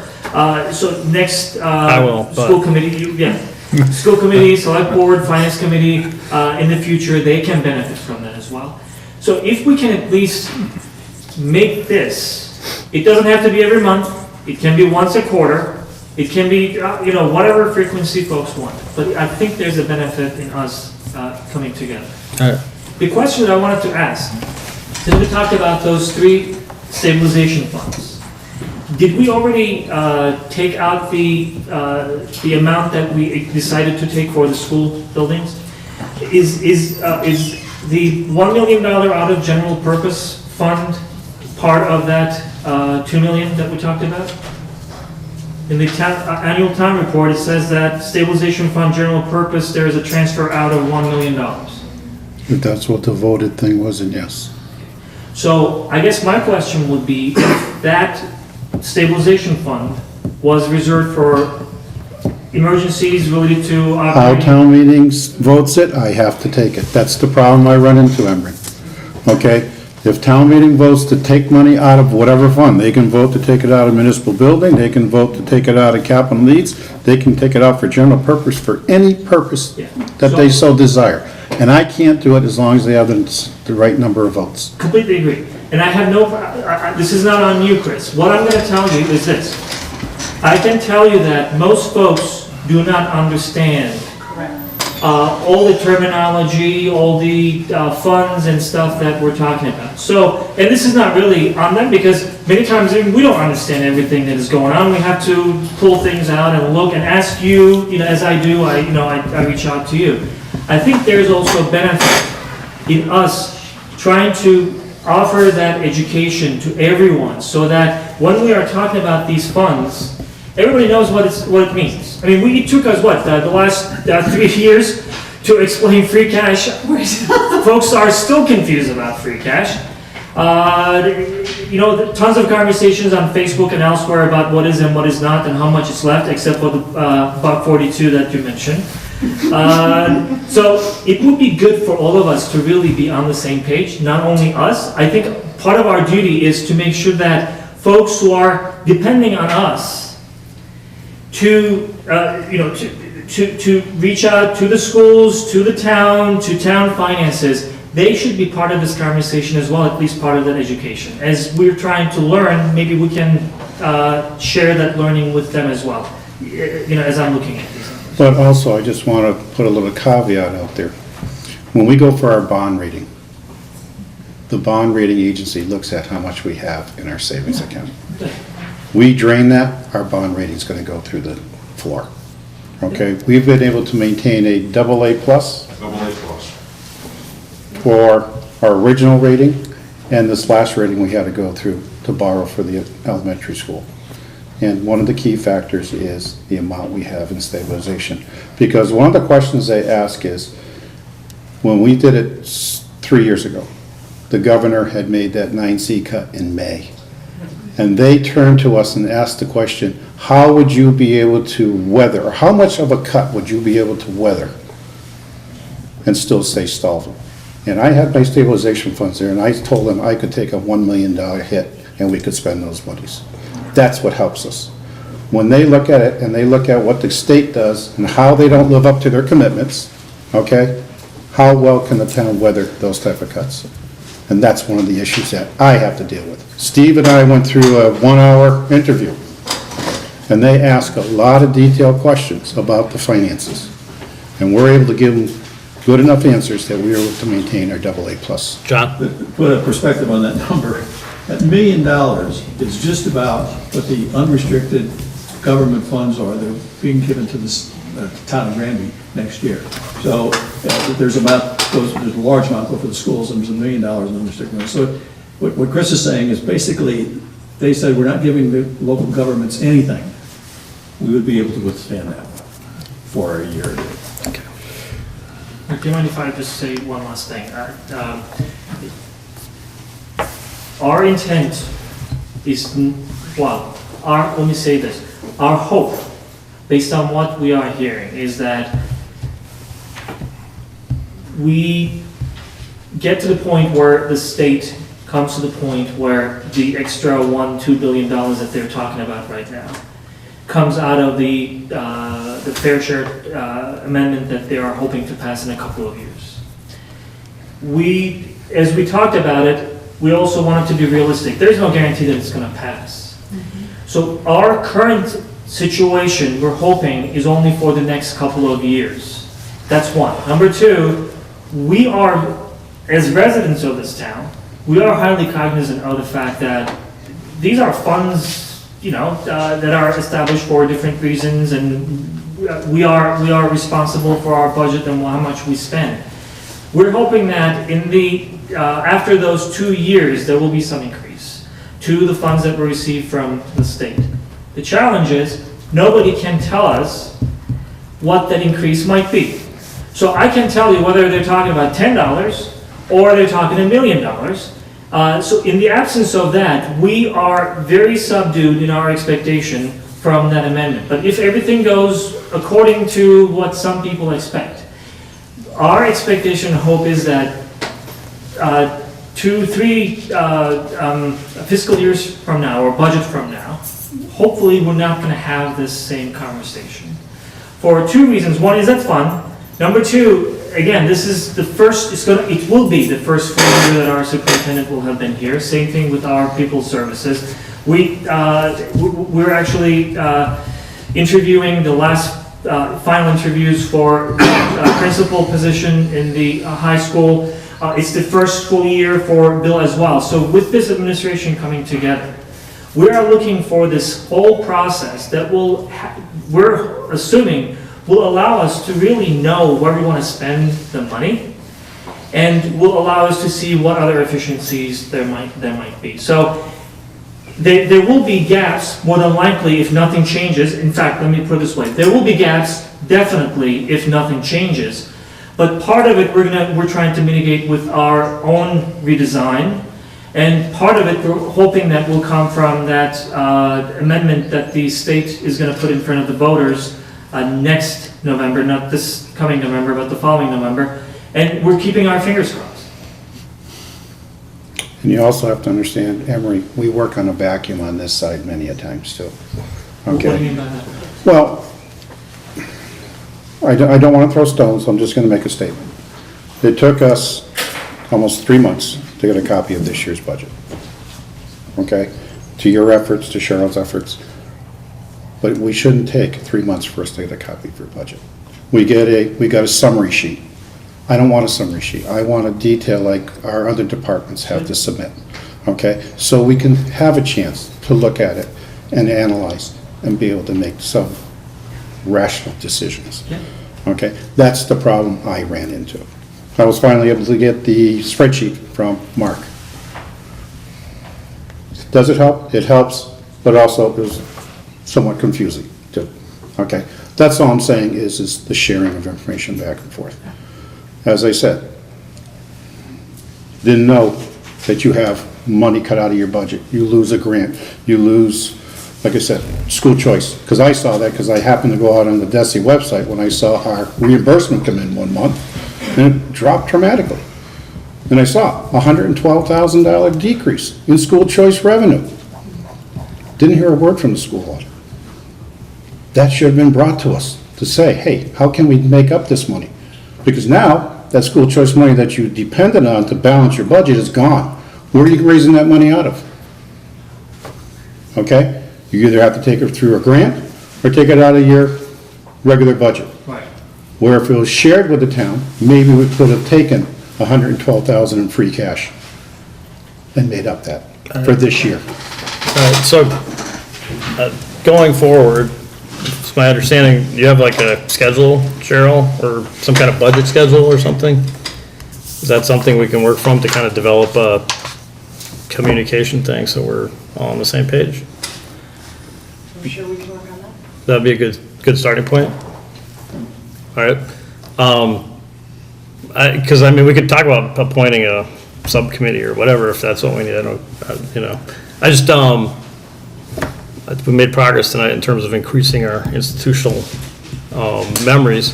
I think the school committee is more in favor of following a schedule so that it's part of policy and procedure. And I think more than likely that's on a quarterly basis, if not more during, budget season. Yeah, I'd like to see what you have. I don't know if, meeting in the first quarter of the fiscal year is worth it. I mean, that's just a question I don't know the answer to. It is, because, Address yeah. October 1. Okay. Yeah. Okay. Oh, that's second quarter. That's fine. That's second quarter. That's second quarter, not first quarter. October 1's beginning of a second quarter. I'm talking like July, August, September.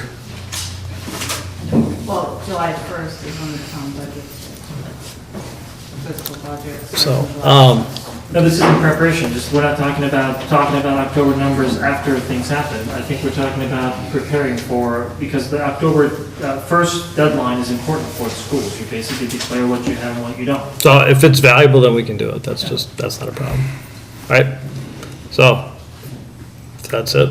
I do have a question. I'm just curious, given all of the information, I suspect that the finance committee at the town meeting is going to be getting up and making some sort of recommendation, whether we ask for funds out of stabilization, an override, or a combination of both.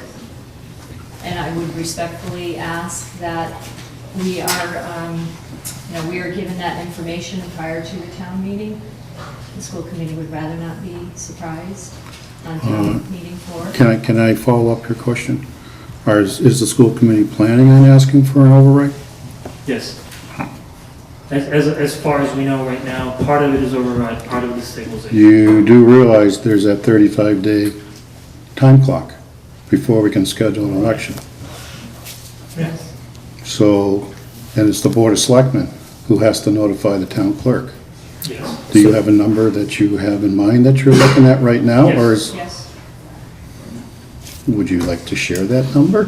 Well, we'd like to, but basically, it came out on Friday. We have, when was our next meeting?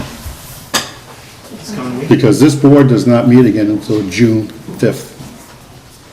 Okay. You know, if I could have the number tonight, I could go upstairs and write a notice to We'll the give town you the number clerk tonight then. tonight Well, what to is, get it to the town What clerk is the for number? tomorrow. Well, before, I just want to lay out the timeline, to be able to hold a vote by June 26th. Well, you talk about communication transparency, that's great, we all agree on that, but what's the number? We're getting there.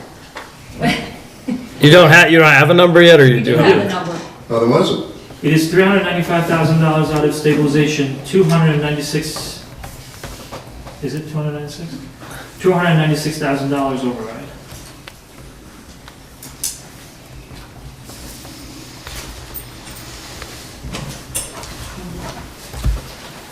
Are we going The to, question is, We're not taking questions from the audience, this is just a meeting between boards. Finance Committee, what we hope that everyone heard us in the beginning of the statement, that we're not going to oppose amounts to be raised through an override, but we do not believe at all that money should come from stabilization fund. We've gone through year after year after year, except for the 1 year where there was nothing. But even that, all those years, there was a promise, well, we're not going to need this in the future. This is the only year we're going to need it. And it hasn't come true. Much less the state not being able to project out, it just hasn't come true. Okay. Over and over and over again. They come back for. I think we're getting to, I think we're getting to the point where That's where we stand. That's where we stand. It's a political decision here. We have, the school committee has a mandate, finance committee has a mandate, and they're gonna carry out their mandates as they see fit. That's how it's supposed to work, and It's not a school mandate, it's a town mandate. no, it's a school mandate for you guys to present your budget and figure out how to pay for What I it. meant by that is, we're all part of the same town here. Well, yeah, I know, but you guys are the ones who are supposed to present the budget, you're the ones who are gonna decide how to pay for it, they're gonna decide whether to approve or not approve it, and town meeting is gonna vote on it. Scott? So think to her point, should the other committees know where we stand or we know where they stand before the meeting? I think that's a pretty legit. That would be, yes. It would be great. Like, I know That's the hope. in East Long Meadow, they used to, their town meeting warrant used to actually, they would have whether the finance committee approved of it or not ahead of time. Like, so when you got your town meeting warrant, it actually said, finance committee approves it or doesn't approve it before you got to town meeting. Let me ask you sort of a technical question for what you're going to have to do. If the town perhaps agrees with the finance committee, you're first, but that the entire amount ought to be taken from having a tax overlay. That's the logical way to get money for their ongoing needs. And if you sign a warrant article tonight, tomorrow, for only $296,000, then there's going to be no way that on town floor. Is that right? We would have to hold a secondary override vote for an additional whatever figure, $395,000. For the same, when that couldn't take place until a future date. That would take place sometime in July. Take place sometime in July. 35 days from the notification of the town clerk. Whereas if you put in the full amount as an override amount, then if the town voted for that, if that was more than what the town wanted to actually spend, would the select board themselves have the ability to not raise taxes by that full amount? No. No? Once it's approved, it's a amount that has to be taxed. Okay. Because the voters have spoken. But you don't need to use all your revenue sources for the following year's budget. Correct. So you can back off and. Or what could happen, we could, Tax the people what you. or what would happen is if there's too much money appropriated through an override vote, then we would have a special town meeting to appropriate that extra sum of money. And it would probably be the school who would probably want that extra sum of money because that's the way it's gonna be voted for the purposes of funding the Granby school. I gotta say, it's not someplace I really particularly want to go. I don't want too many moving parts. I want things as simple and clear as possible so people know what they're voting for. And if we're having to collect taxes and then rebate taxes or not collect the taxes next year. We will not rebate taxes because once you vote the override vote, it's added into the calculation for the tax levy. So then we have to have an underride. Yeah, that's right. You would have to hold an underride, yes. Yeah, this is like, that's more. The question would be, is would the school committee support an underride? Let's say the 2 years goes by and you basically find you're in a situation where things are in better shape. State funding comes in, as Emery was referring to, would the school committee support an underride at that time? Well, presuming that you have the same school committee. Yeah. I don't know, a lot of moving parts there that I gotta say I'm not really wanting to get Well, into. my question is does this board support putting a $296,000 override question in front of the voters for June 26th? June 26th, that's a ballot, you're That would saying? be a ballot, a special election, yes. Yeah, I don't have a problem with that myself, but. You want to maybe query your board members to see what their opinions are? Board members? I don't have Would it be a special ballot? You would have a special election, a one-question election. Shall the town of Granby be allowed to assess an additional $296,000 for the fiscal year beginning July 1, 2017, for the purpose of funding the Granby Public School? And town meeting has to approve. No, town meeting does not have to approve. You don't have to approve the question. No. So Only the Board of Selectmen can put an override question in front of the general voting population. All right, So what would that special election or a special ballot cost the town to do? I believe it usually runs about $3,000.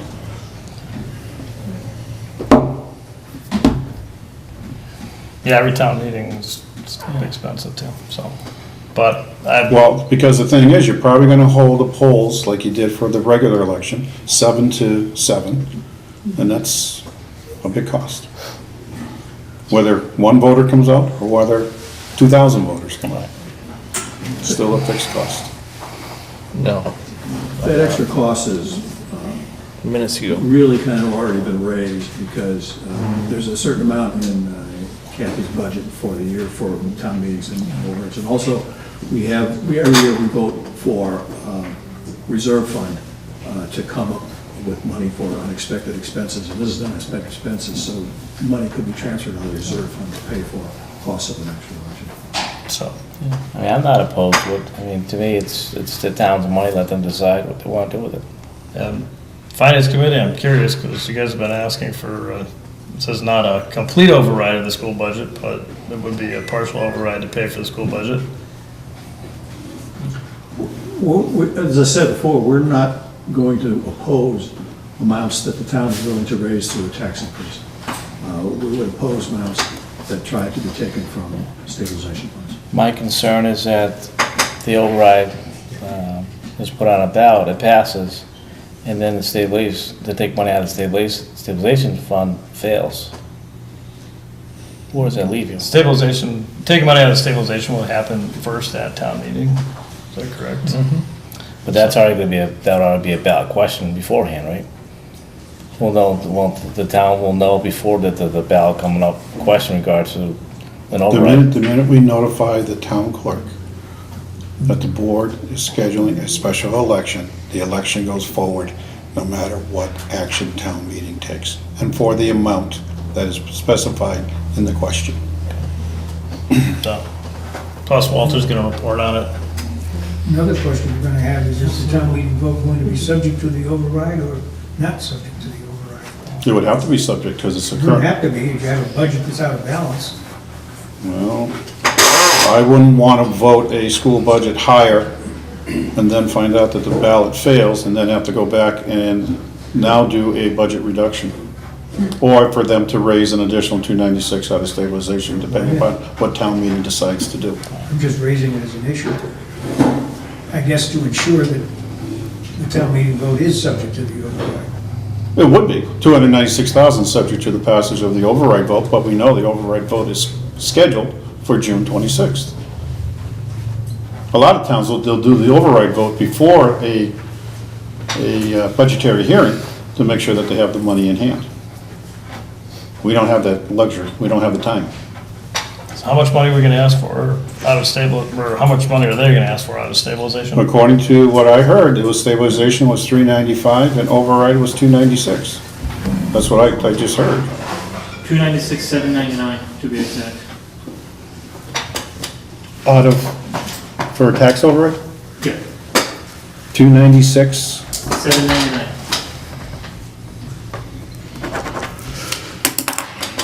Does the board wish me to go upstairs and put that ballot question together to be notify the town clerk? Let's have a vote, and we got a motion? I'm gonna second it. No, we need a motion. I need A motion? Oh, I motion. You move. I move. Okay. Is there a I'll second? second it. All right, any more discussion? All's in favor, sending Chris upstairs to write that and send it to the town clerk? Aye. Aye. Okay, because the board needs to sign it. Okay. All right, so at this point, I think we're ready to adjourn?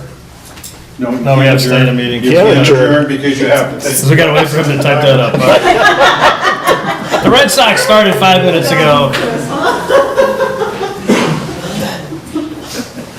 They'll be there. Should we adjourn? Are we done with our joint meeting? Yeah, honestly, I can't control you guys. You're just out of control. If you just adjourn, then it'd be just exactly like what the state does to us. They pass these mandates, but then don't have a funding. Yeah, it's like, and then when you think about like basically, these guys passed something in 1993, and I mean, there's just no way you're going to anticipate it. They're supposed to meet every year to review the formula, and it only took them, what, 20-something years to do it, to actually get around to reviewing the formula, see how it was working out. And meanwhile, like periodically, throughout the 90s, and especially by 2010, they were messing around with their, the original inflation rate they had for the budget, and they were, messing around with circuit breaker funds. And Didn't they used to fund transportation too? yeah. regional. Regional transportation to a certain percentage. Yeah, and they didn't used to always cut regional school transportation every year to see if people could beg enough to get it back and stuff.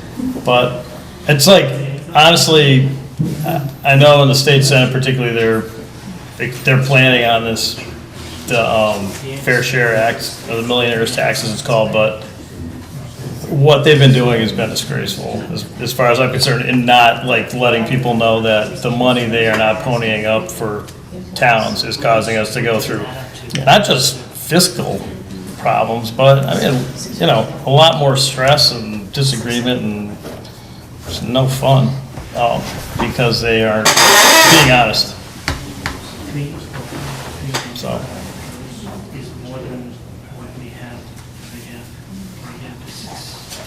It still is.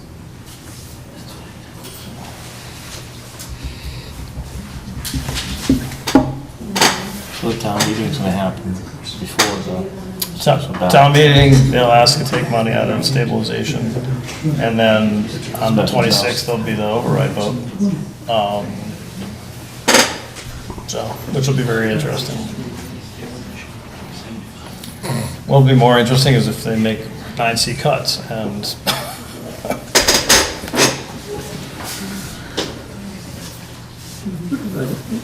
Here's this morning, they're like $2 billion out of whack because they're from what they wanted to have for the budget. And yeah, what they planned, what they anticipated, and then April's. Was that announced today? Yeah, April's revenue was down, and I don't know what May's is gonna be, but. April was down by $400 million. I mean, just think, we're talking $200,000. We're talking $2 billion. Yeah. If we hadn't had, like, we voted for tax cuts in Massachusetts at the end of the 90s. If we hadn't cut taxes at the end of the 90s, and the income tax and the capital gains tax, and then the increasing exemptions, the state would have about $3 billion more a year. But because we're victims of history, we make decisions like when the economy's doing well, and then, you know, nobody remembers the tax cuts. I mean, I'm sure I voted on the issue, but I don't remember voting on the issue. I think the only place that works, I heard once that if you want to predict the weather, and you predict that tomorrow's weather is going to be the same as today's, you're going to be right over 2/3 of the time. But it doesn't work financially. No.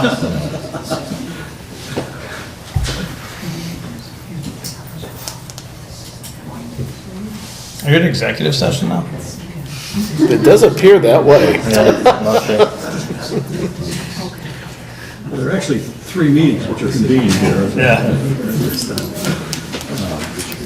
And if I adjourn the selectmen time, I hope the school committee would stay for a while. You might ask that. You're welcome, yeah. Well, I don't know if you guys adjourned or not. We have, and I think you're going to stay in session after the selectmen adjourn their portion. Well, we can stay in session. We can talk about it. Yeah. I don't know how long Chris is gonna wanna stay, but, because he's gonna lock up. Oh, but just the 2 committees together. Chris can't stay. I mean, we prefer to have him. Well, somebody's gonna lock up and do the alarm. I've done that before. You have to work it out with him. Yeah.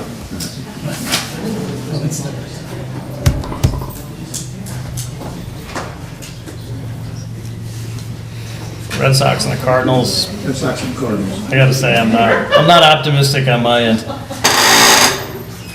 Well, John's optimistic. Yeah. The Red Sox are. He's got he doesn't have the red colors with the Cardinals. I'm not optimistic, but I'm not allowed to mention that. I don't mind the Cardinals. I grew up in St. Louis.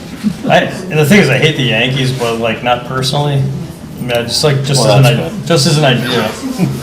Because I don't hate any of the Yankee players. I don't hate the coaches or anything. I just there's just certain things you have to keep in perspective. Thought of the Yankees. Yeah. It's like the idea of wearing a Yankees hat. Why would someone? I'd rather wear a toupee.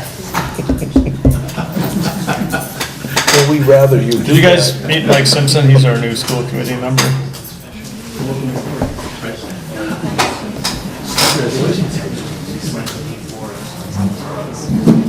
I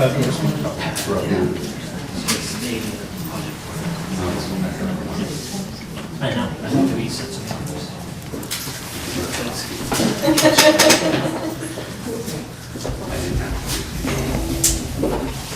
That wasn't too bad. I told Sharon I'd be home about 8:30, so shouldn't be, I'll be close enough. As long as you confess it in front of the camera, you should be okay.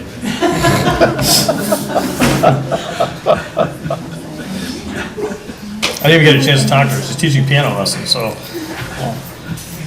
I have to sit in my living room and listen to people play piano. Oh, that's painful. And like when you're little, and they don't read music, I don't exactly understand. I mean, I know that there's a rhythm and everything involved, but they just play, on the notes, they play pepperoni pizza.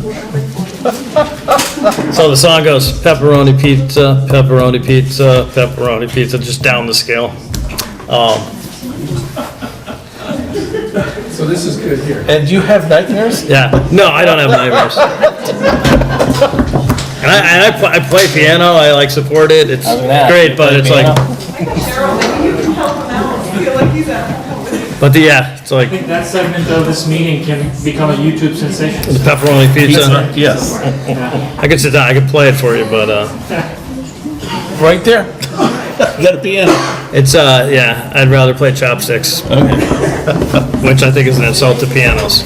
But, In a temporary recess, or is it still? no, we're having a meeting right now, so, Yeah, we're pepperoni pizza. I was also thinking about like other pizza toppings that could be used to teach rhythm, you know? Pizza, hamburger, triplets. Yeah, I'm getting hungry. Quadruple cheese. Yeah, Pepper and onion, pepper and- there you go. No sausage? The hell? Old anchovies. Yeah.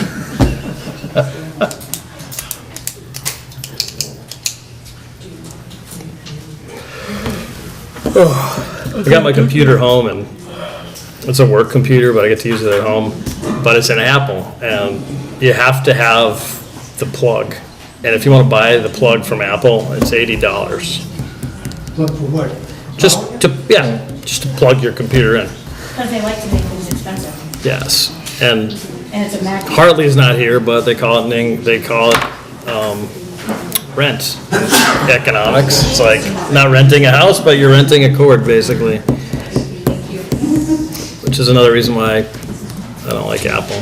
I know it's supposed to be like all organic and stuff like that, and you can like eat it, but I like to get the fruit. it's like, I never understood, like, people be like, wow, you have an Apple? That's like, you know, like you've done something really clever, and it's like, no, I got it for work, you know? And the clever part is I didn't pay for it. Don't they apparently have more cash than anybody on the planet? Probably, yeah. And like everybody would talk about how nice a guy Steve Jobs was until they read his biography. It's like, no. He wasn't that nice of a person. No, it's like, He was not a nice person. where's Hartley today? Correcting finals? No, he's on a college board committee. Oh, is he? And, yeah, and this is the time of year where they work, it's intensive, and he told us that they have scheduled a 7 o'clock teleconference session. So he was gonna be on the phone with people from around the country. Are you talking about the college board, or are you talking about, okay. Yeah, the national college. In economics or something, or? I don't know whether it's economics or whether it's It's interesting. One of my friends is very involved with the AP Calculus. He teaches workshops all over the country. Basically does it all summer. He teaches you know. He's had some good ones. That's mine. I mean, Hawaii, there's some pretty good deals on teaching AP conferences. He's got a conference coming up pretty soon in Cincinnati, I think he said, of the group. But there's a lot of stuff. That's your personal one?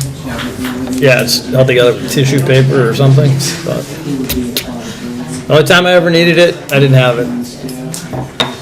In the district, meeting on District 2.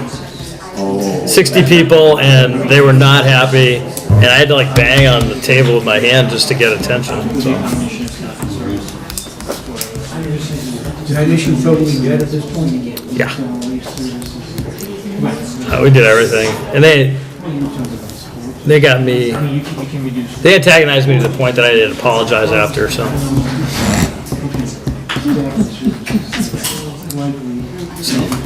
But yeah. You're not related to No comment. They are all related. Yeah. Well, you used to, weren't you from that neighborhood originally? His family owned like South Hadley Center in the olden days. They don't own it anymore, do they? All right. Okay, Mr. Chair. Yes, here we go. The letter I just wrote is addressed to Kathy Kelly Reagan, Town Clerk, dated today.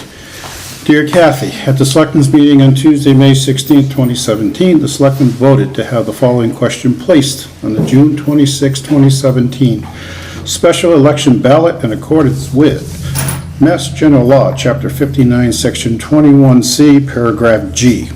Shall the town of Granby be allowed to assess an additional $296,799 in real estate and personal property taxes for the purpose of funding the school department for the fiscal year beginning July 1, 2017? Yes or no? All right.